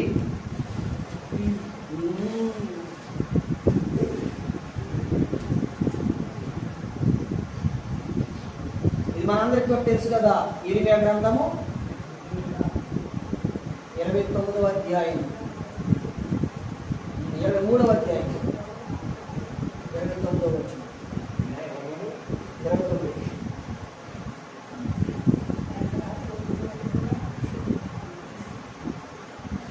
20వ అధ్యాయం 9వ వచనం. నా మాట అగ్ని వంటిది కాదా, బండను బద్దలు చేయు శుద్ధి వంటిది కాదా అన్నాడు. దేవుని వాక్యము అగ్ని వలె మరియు ముఖ్యముగా క్రీస్తు లేని ప్రపంచం వలన ప్రజలను ఆత్మ అగ్నితో నింపి ఉజ్జీవింపచేయును. ఏ ప్రాంతంలో అయితే క్రీస్తు ఉన్నాడు అని పిలువబడుతుందో, ఇర్మియా గ్రంథం 23వ అధ్యాయం 29వ వచనం, 20వ అధ్యాయం 9వ వచనం. కొన్ని ప్రాంతాల్లో మనం ఇప్పుడు ఉదాహరణకి ఇప్పుడు మా నాన్న యోసేపు గారు ఉన్నారు. గొప్ప శాంతి ఏంటంటే వాళ్ళ నాన్నగారు మంచి పరిచయం చేయడమే కాకుండా టీం నడిపించి ఏజెన్సీ ప్రాంతాలకు సువార్త తీసుకుని వెళ్ళారు. అదే ఆయన చనిపోయిన తర్వాత ఆయన కుమారుడుగా యోసేపు గారు దాన్ని నడిపిస్తూ కొన్ని ప్రాంతాలకు వెళ్తున్నారు. మీరు ఆలోచించే కుష్మే ఐజక్ గారు అని మల్కిపురం ఉంటాడండి. ఆయన మంచి వక్త, చాలా జ్ఞానవంతుడు, చాలా జ్ఞానం ఉంది ఆయన దగ్గర. నేను ఆయన చూడాలని ఆశపడ్డాను కానీ చూడలేకపోయింది. కానీ మొన్న నేను అనుకోలేని రీతిగా వాళ్ళ కుమార్తె ఇంటికాడ వాక్యాన్ని పంచుకున్నాను. నేను ఆ భాగ్యాన్ని దేవుడు నాకు ఇచ్చాడు. ఆ దైవజనుడు ఈ రోజు నుంచి కొన్ని దినాలు ఏజెన్సీలో కొన్ని ఏరియాలకు, అంటే క్రీస్తు అంటే తెలియదు అన్న ప్రాంతాలకి టీంతో వెళ్తున్నారు. కానీ అలాంటి ప్రదేశాలకి వెళ్ళినప్పుడు అక్కడ అగ్ని పని చేస్తుంది, చెప్పంగానే అగ్ని పని చేస్తుంది. అది దాని భావన ఇచ్చాడు కవి. దేవుడికి స్తోత్రం. 6 సుత్తె వంటిది.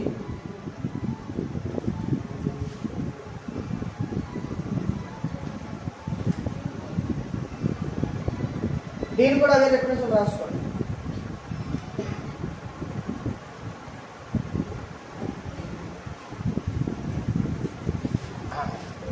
యోహాను సువార్త 16వ అధ్యాయం 7 నుండి 11వ వచనం. నా మాట అగ్ని వంటిది కాదా, బండను బద్దలు చేయి సుత్తి వంటిది కాదా. దేవుడు వాక్యము అగ్ని వలె, మరి ముఖ్యంగా క్రీస్తు లేని ప్రపంచంలో ప్రజలను ఆత్మతో నింపి ఉజ్జీవింపచేయను. అదే భావించారు. దేవుని వాక్యము సుత్తి వలె బండలాంటి హృదయమును బద్దలుగొట్టును, పాప పశ్చాత్తాపము కలిగించును, మనలో అతి పరిశుద్ధమైన విశ్వాసమును నిర్మించుటకు ఈ సుత్తే ఉపయోగపడుతుంది అన్నాడు. 7 విత్తనం వంటిది.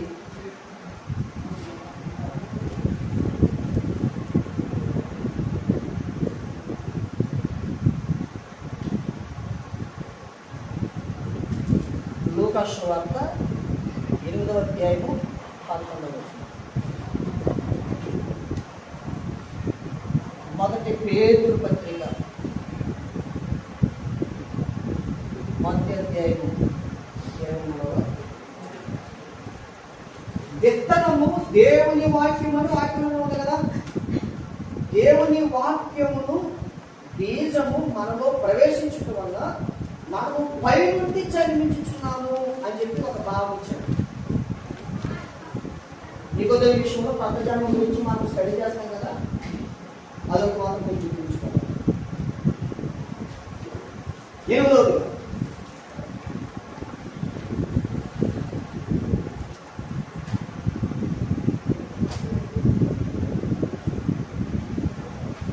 నీటి వంటిది.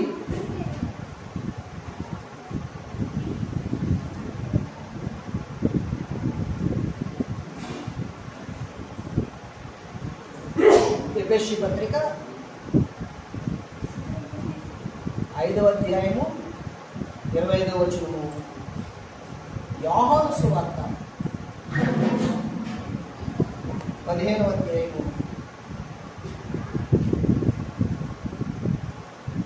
2వ వచనం. ఎఫెసీ పత్రిక 5వ అధ్యాయం 25వ వచనంలో ఉతక స్నానం అనడం చూసామండి.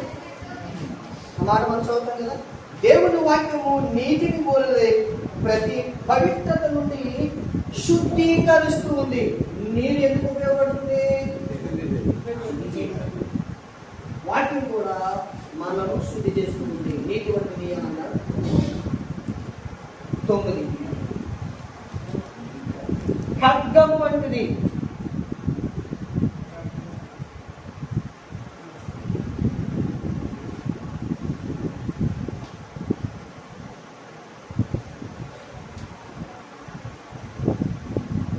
ఎఫెసీ పత్రిక 6వ అధ్యాయము 17. హెబ్రీ 4వ అధ్యాయం 12వ వచనం. దేవుని వాక్యమును ఆత్మ ఖడ్గమును ధరించుకోండి. దేవుని వాక్యమును ఆత్మ ఖడ్గమును ధరించుకోండి. భావం ఏంటంటే, ఈ లోకంతో, సాతానుతో, శరీరంతో మనకు గల పోరాటంలో మనము భద్రపరుచుకున్నట దేవుని వాక్యము ఉపయోగపడుతుంది. కొన్ని పర్యాయములు శారీరక పోరాటాన్ని మనం కలిగి ఉంటాం, ఆత్మ పోరాటాన్ని మనం కలిగి ఉంటాం, మనసాక్షి పోరాటాన్ని మనం కలిగి ఉంటాం.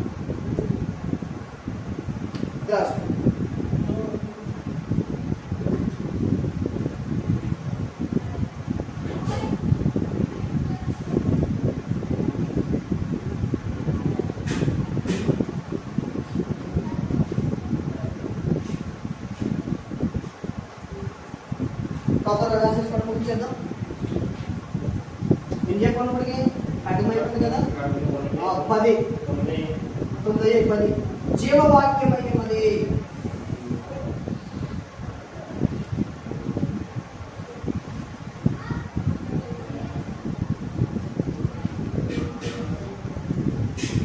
జీవవాక్యమైనది బిల్లు పత్రిక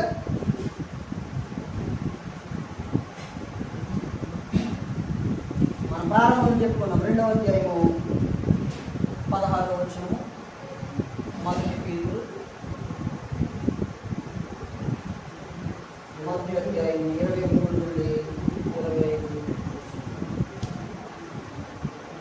అట్టి జనము మధ్య జీవవాక్యమును చేతపట్టుకుని లోకమందు జ్యోతుల వలె కనబడుచున్నారు. భావం దేవుని వాక్యము జీవవాక్యమై పాపులను పరిశుద్ధులను జీవింపజేయుచున్నది, వెలుగించుచున్నది అని కలిగి అన్నారు. ఇంకా 2 11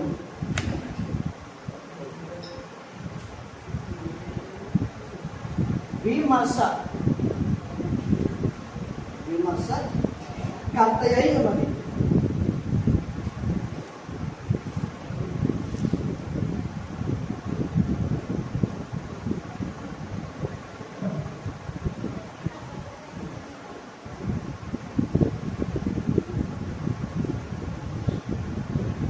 హెబ్రీ పత్రిక 4వ అధ్యాయము 12వ వచనం. యోహాను సువార్త విమర్శ కర్తయ్య ఉన్నది. 12వ అధ్యాయము 38వ వచనం. మొదటి కొరింథీ పత్రిక 14వ అధ్యాయము 24 నుండి 25. హృదయము యొక్క తలంపులను ఆలోచనలను శోధించుచున్నది. భావం దేవుని వాక్యము మానవుని అంతర్యమును ప్రాణాత్మలను విమర్శించి పరీక్షించి ఉన్నది అన్నది. వాక్యం ఒకటే విమర్శించాలి తప్ప ఇంకొకటి కూడా మనం విమర్శించాలి. 12 పాల వంటిది.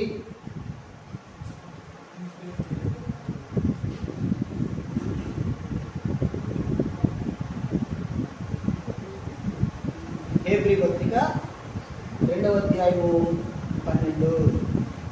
మొదటి పేతురు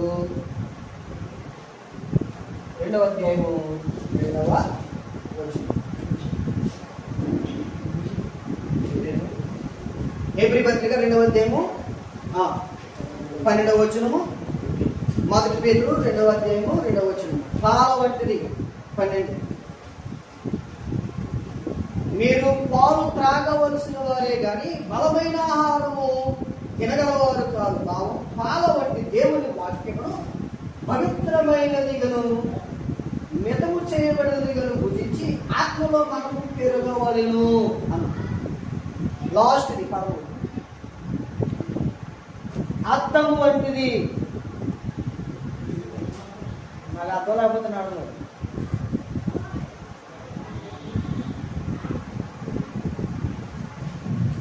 అద్దము వంటి. యాకోబు పత్రిక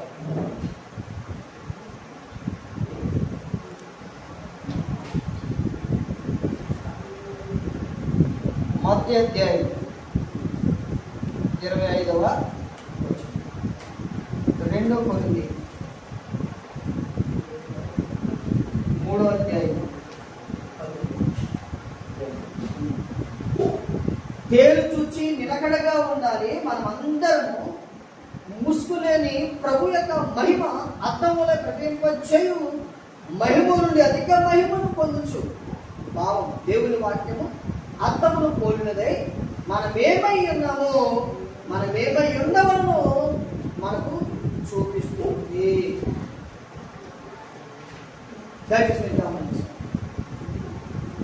దేవుని వాక్యము పోలిక 1 తేనె వంటిది, 2 మేలిమి బంగారం వంటిది, 3 దీపము వంటిది వెలుగునిచ్చేది, 4 ఆహారం వంటిది, 5 అగ్ని వంటిది, 6 శుద్ధి వంటిది, 7 విత్తనము వంటిది, 8 నీటి వంటిది, 9 ఖడ్గము వంటిది, 10 జీవవాక్యమై ఉన్నది, 11 విమర్శ కట్టయ్యి ఉన్నది, పాల వంటిది, ఆర్గము వంటిది.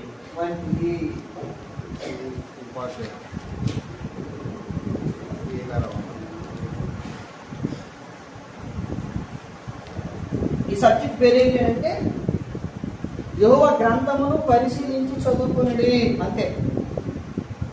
ఆ సబ్జెక్ట్లో మనము ఇన్ని విషయాలు నేర్చుకున్నాం. సరే, ఆఖరిగా ఇది మాత్రం ఖచ్చితంగా వినండి. మా బావగారు నేను రాగానే వందనాలు చెప్పాడు. ఎవరు? మా తమ్ముడు రాగానే నేను కూడా మా తమ్ముడికి వందనాలే చెప్పాను. ఆరోసారి గారు మా పాపగురు గారు ఈ చూసిన పోవడం వచ్చేసి నేను కూడా ఇంట్లో ప్రసంగం చేయాలంటే ఊరిపోయిపోయింది మా ఊళ్ళో. అదే సీఆర్గా చేసుకుంటాను. ఏం రాగానే నేను వందనాలు చెప్పాను. వందనములు అని చెప్పడం అనేది కరెక్టా?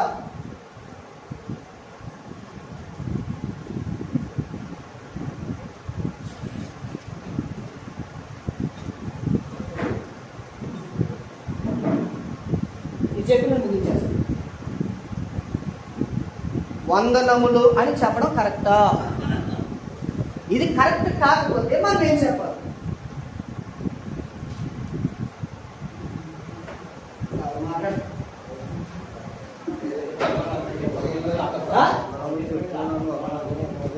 చెప్పండి. చెప్పాడా?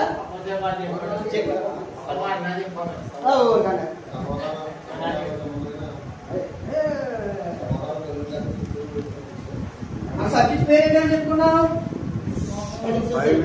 యెహోవా గ్రంథమును పరిశీలించి చదువుకొని అని చెప్పుకున్నాం. మనం వందనములు చెప్పుకోవడం అనేది కరెక్ట్గా అడగలేదు. కరెక్టేనా? సరే రండి.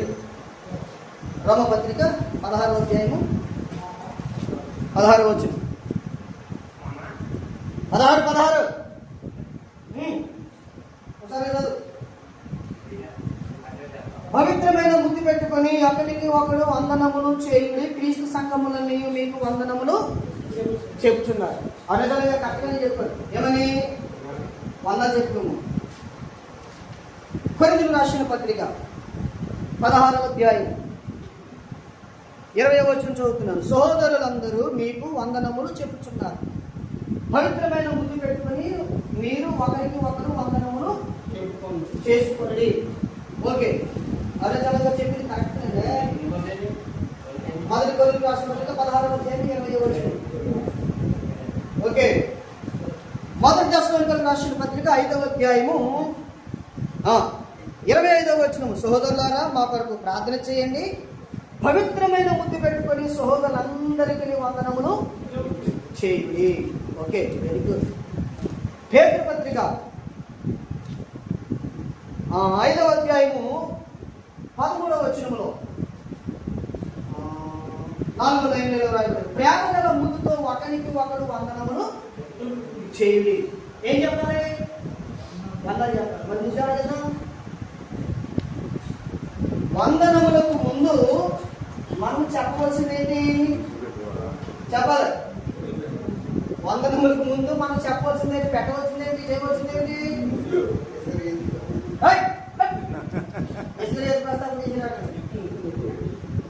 ముద్దు. ముద్దు లేకుండా వందనాలు చెప్పకూడదండి మనము. కరెక్ట్ కదా? బాగా చెప్పండి. చెప్పండి అని వాక్యం చూపించాను కదా. ఒక్కొక్కరు వాక్యం చెప్పి చూపించడం లేదా? మరి మొదటిగా దాన్ని 4 చూపించుకుని 5 చూసుకుందాం మనం.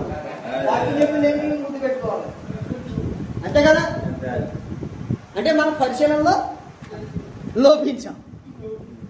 ఇప్పుడు మీరు ఆలోచించేయండి. పరమగీత గ్రంథం 1వ అధ్యాయము 2వ వచనం. పరమగీత గ్రంథం 1వ అధ్యాయము 2వ వచనం. నోటి ముసులతో మాత్రం నన్ను ముందు పెట్టుకుని గాక. కీర్తన గ్రంథం 2వ అధ్యాయము 11, 12 వచనాలు. కుమారుని ముద్దు పెట్టుకోండి, లేని ఎడల కోపించు. ముద్దు దేనికి సూచన అంటే ప్రేమకు సూచన. ముందు మనము ముద్దు పెట్టుకుని వందనములు చెప్పాలి అన్నది అపోస్తుల బోధ. యేసు గారు చెప్పలేదు.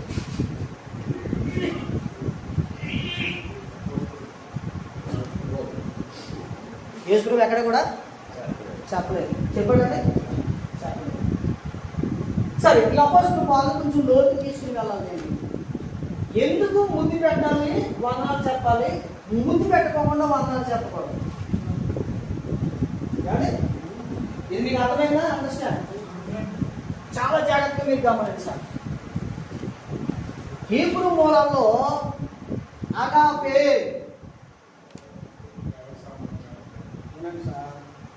అగాపే దేవుని ప్రేమ. ఓకే, తర్వాత అగాపే ఒక తమ్ముడు ఉన్నాడు.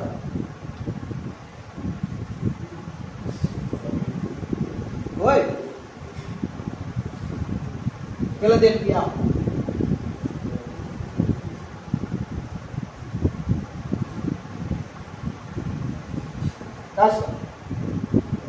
అగాపే దేవుని ప్రేమ. అగాపే ఒక తమ్ముడు ఉన్నాడు అనుకున్నా, లేదండి కనుక కుమారుడు అనుకోండి. తమ్ముడు కుమారుడు. ఫిలదెల్ఫియా సోదర ప్రేమ. మూడవదిగా మనం ఆలోచన చేస్తే ఫిలియో.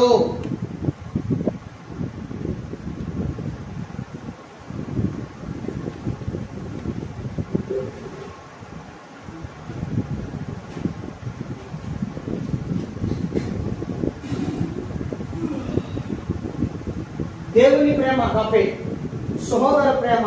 ఫిలియో అంటే అందరి వాడు, అందరికీ అవసరం. దేవుని స్తోత్రం చెప్పండి. ఒక తెలివైన ఏమని చెప్పాడనంటే దేవుని ప్రేమ అంటే తండ్రి అయిన దేవుడు అని జ్ఞాపకం చేశాడు. ఫిలదెల్ఫియా సోదర ప్రేమ దాని గురించి ఆలోచన చేస్తే యేసుక్రీస్తు మనకు సహోదరుడు అన్నాడు. ఆయన ఎందుకని సహోదరుడు అని అన్నాడంటే పురుషోత్తమ చౌదరి గారు ఆంధ్ర క్రైస్తవ కీర్తనలో ఒక పాట రాశాడు. యేసుడు నా చెప్పాలి, యేసుడు నా అన్న, యేసుడు నా సహోదరుడు గాడా అని రాశాడు. అంటే పాము ఆయన పండితుడు, రాశాడు, చాలా గొప్ప పండితుడు. ఆయనకు అద్భుతమైన విషయం ఏంటంటే సోదరులు ఉన్నారు. ఎవరికి? పురుషోత్తమ చౌదరి గారు. ప్రతి ఒక్కరూ పురుషోత్తమ చౌదరి గారిని తన్నాడని సత్యం చెప్తుంది. ఆలోచించి అప్పుడు ఫిలదెల్ఫియా ప్రేమను ఆయన గుర్తెరిగి నేను చూపించాను కానీ నా సోదరులు నాకు చూపించలేదు అని చెప్పి పాటలో ఆ భావం పెట్టాడండి. దేవుడికి స్తోత్రం చెప్పండి. తర్వాత ఫిలియో, ఇవన్నీ కూడా ఇదే పదవుల్లో వచ్చినటువంటి పదాలు అన్నమాట. అందరి వాడు, అందరికీ అవసరం. ఆయన ఏమన్నాడంటే అది ఫిలియో అనేటప్పటికి పరిశుద్ధాత్ముడు అన్నాడు. ఎందుకు పరిశుద్ధాత్ముడు అని అన్నాడనంటే అపోస్తలుల కార్యముల గ్రంథం 2వ అధ్యాయంలో మనం చూస్తే అగ్ని 4 విభాగింపబడి ఒక్కొక్కరి మీద వ్రాలగా అందరూ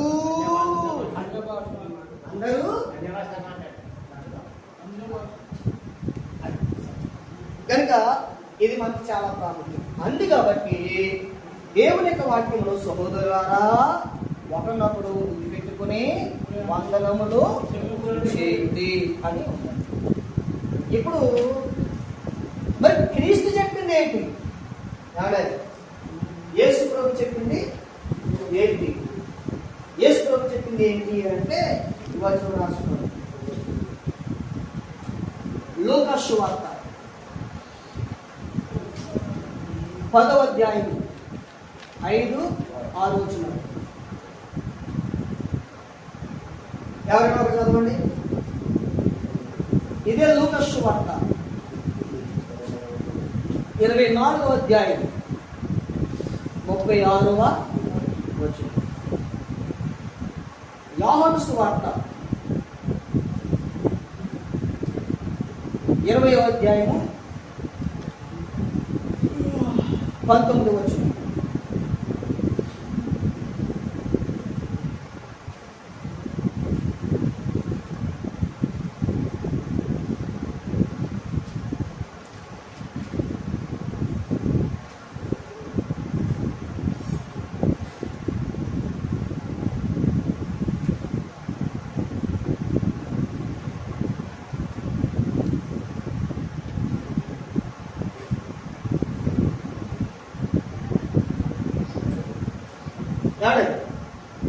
లూకా సువార్త 10వ అధ్యాయము 5-6 వచనాల్లో యేసు ప్రభు ఏం చెప్పారు?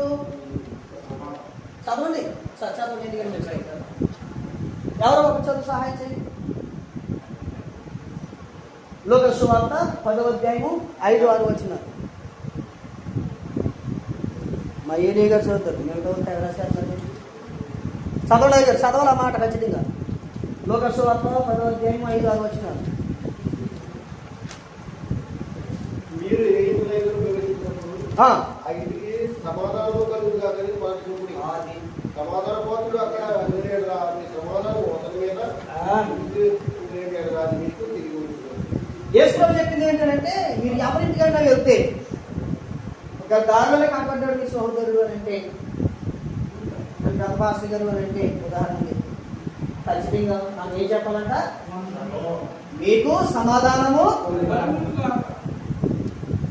యేసుక్రీస్తు ప్రభు వారు చనిపోయి సమాధి చేయబడి తిరిగి లేచిన తర్వాత కూడా పలికినటువంటి మాట సమాధానము కలుగును.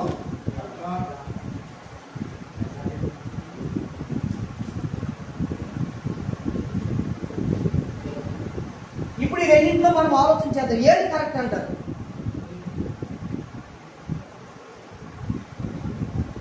బుద్ధి పెట్టుకోకుండా వందలు చెప్పడం కరెక్టా?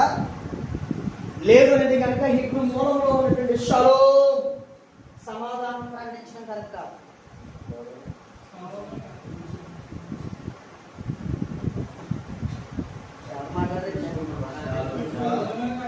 ఓకే చెప్పాలి, ఏది కరెక్ట్? ఇంత వివరంగా చెప్పిన తర్వాత కూడా మీరు ఒప్పుకోవడం చిట్టుబాగా మిమ్మల్ని ఏమన్నా చెప్పండి, ఏది కరెక్ట్? షలోమ్ కాదు, షలోమ్. ఇది మాత్రం ఖచ్చితంగా మీరు రాసుకోండి. ఓకే,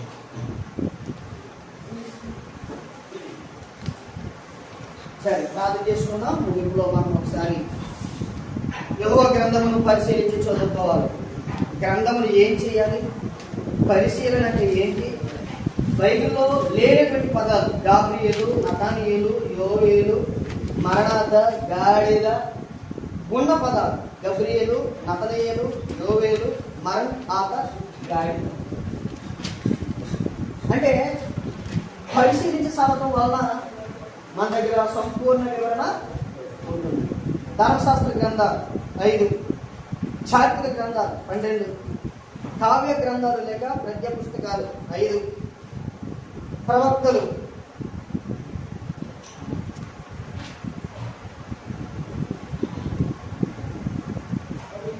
తర్వాత సువార్త పుస్తకాలు ఏమండి, తర్వాత చరిత్ర పుస్తకం 19 గ్రంథంలో పౌలు పత్రికలు, యాకోబు రాసిన పత్రిక, పేతురు 2 పత్రికలు, యోహాను 3 పత్రికలు, యోదావు రాసిన పత్రిక, యోహాను రాసిన ప్రకటన గ్రంథం, కీర్తన గ్రంథంలో ఉన్నటువంటి భాగాలు, స్కందాలు, వాటి అర్థం, బైబిల్లో కొన్ని ముఖ్యమైనటువంటి విషయాలు. బైబిల్లో ప్రభు అనే మాట, యెహోవా అనే మాట ఎన్ని సార్లు ఉంది, అక్షరాలు, అధ్యాయాలు, దేవుని వాక్యం యొక్క పోలికలు 12 కదండి. ఇవన్నీ కూడా మనము చెప్పుకున్నాం. ఇంకొక 5 నిమిషాలు అని అన్నారు. ఈ 5 నిమిషాలు నేను ఏం చెప్పను కానీ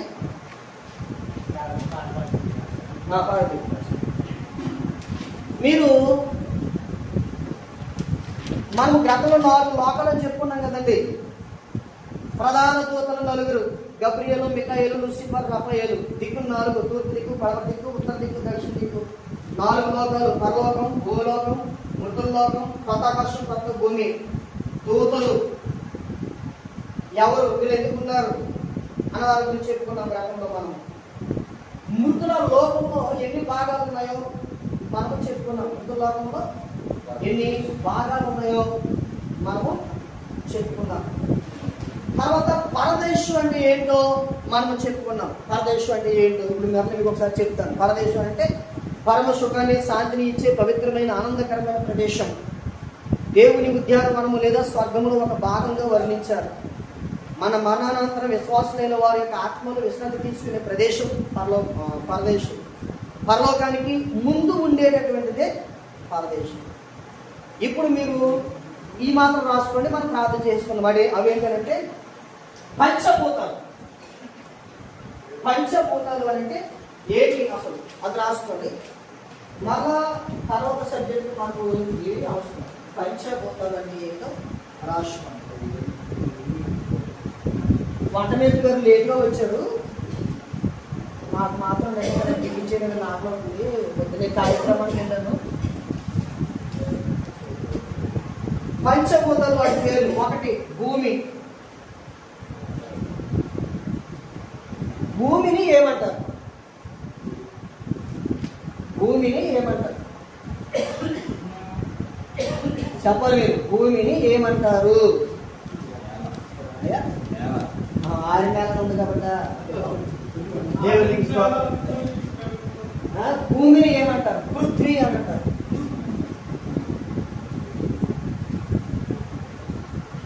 పృథ్వీ.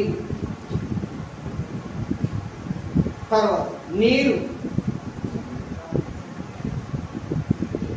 ఇది మనందరికీ తెలుసు. జలము. అగ్ని.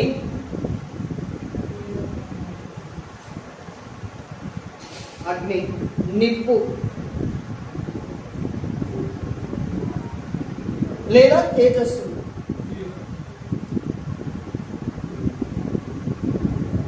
నాలుగు గాలి.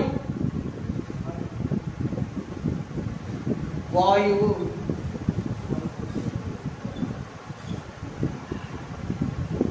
5 ఆకాశం.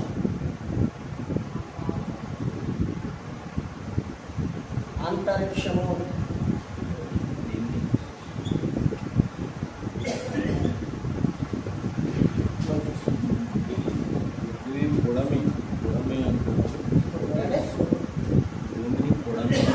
రాసుకోండి. కరెక్ట్ నువ్వు చెప్పండి.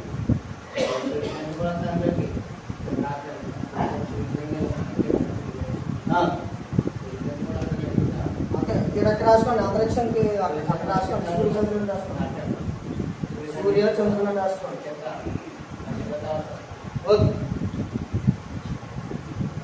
ఇది చాలా ముఖ్యమండి. నెక్స్ట్ మంత్ మళ్ళీ మన పాఠానికి ఇది చాలా దగ్గరగా ఉంటుంది.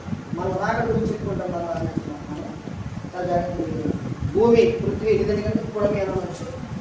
నీరు, జలము, అగ్ని, నిప్పు లేక తేజస్సు, గాలి, వాయువు, ఆకాశం, అంతరిక్షము, సూర్యచంద్ర నక్షత్రాలు అని రాష్ట్రం.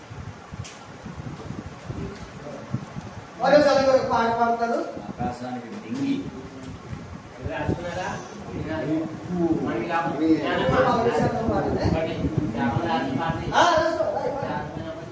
అలాగే బాబా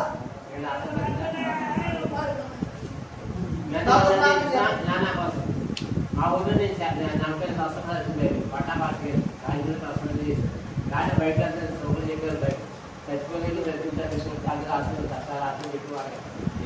చచ్చిపోలేదు పాటించారు. పాట కానీ చాలా సంఘాల్లో పాటే కొంతమంది ఇస్తారు.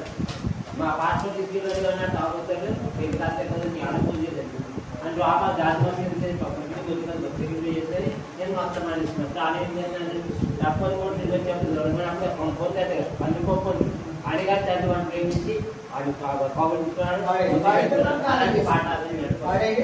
ఆ పాట కాదు చేపల పాట మా మేనల్ని నేను చెప్పేప్పుడు నేను పాట అడుకోలేదు ఆ 11 క్లాస్ ఎడిట్ చేసాను పాటని వాళ్ళు పంపించారండి మా తొలి గారు పాట వచ్చేసి వెంటనే మాకు పంపించారు పాట పల్లె పల్లె సుమారు పని చేయాలి మా ఈయన అంటారు చాల్సిన వాడు నేను చెప్పినప్పుడు పాట అడిగోడే నేను ఇస్తానా వాళ్ళు ఇంటిపోయిన వాడిని వద్దు మనం ఏం చేయాలి నేను మధ్య వచ్చి నాకు ఇస్తాను అలా చాలా మంది పల్లె పల్లెన సువార్త పనులే జరగాలి బలాది పల్లె పల్లెన సువార్త పనులే జరగాలి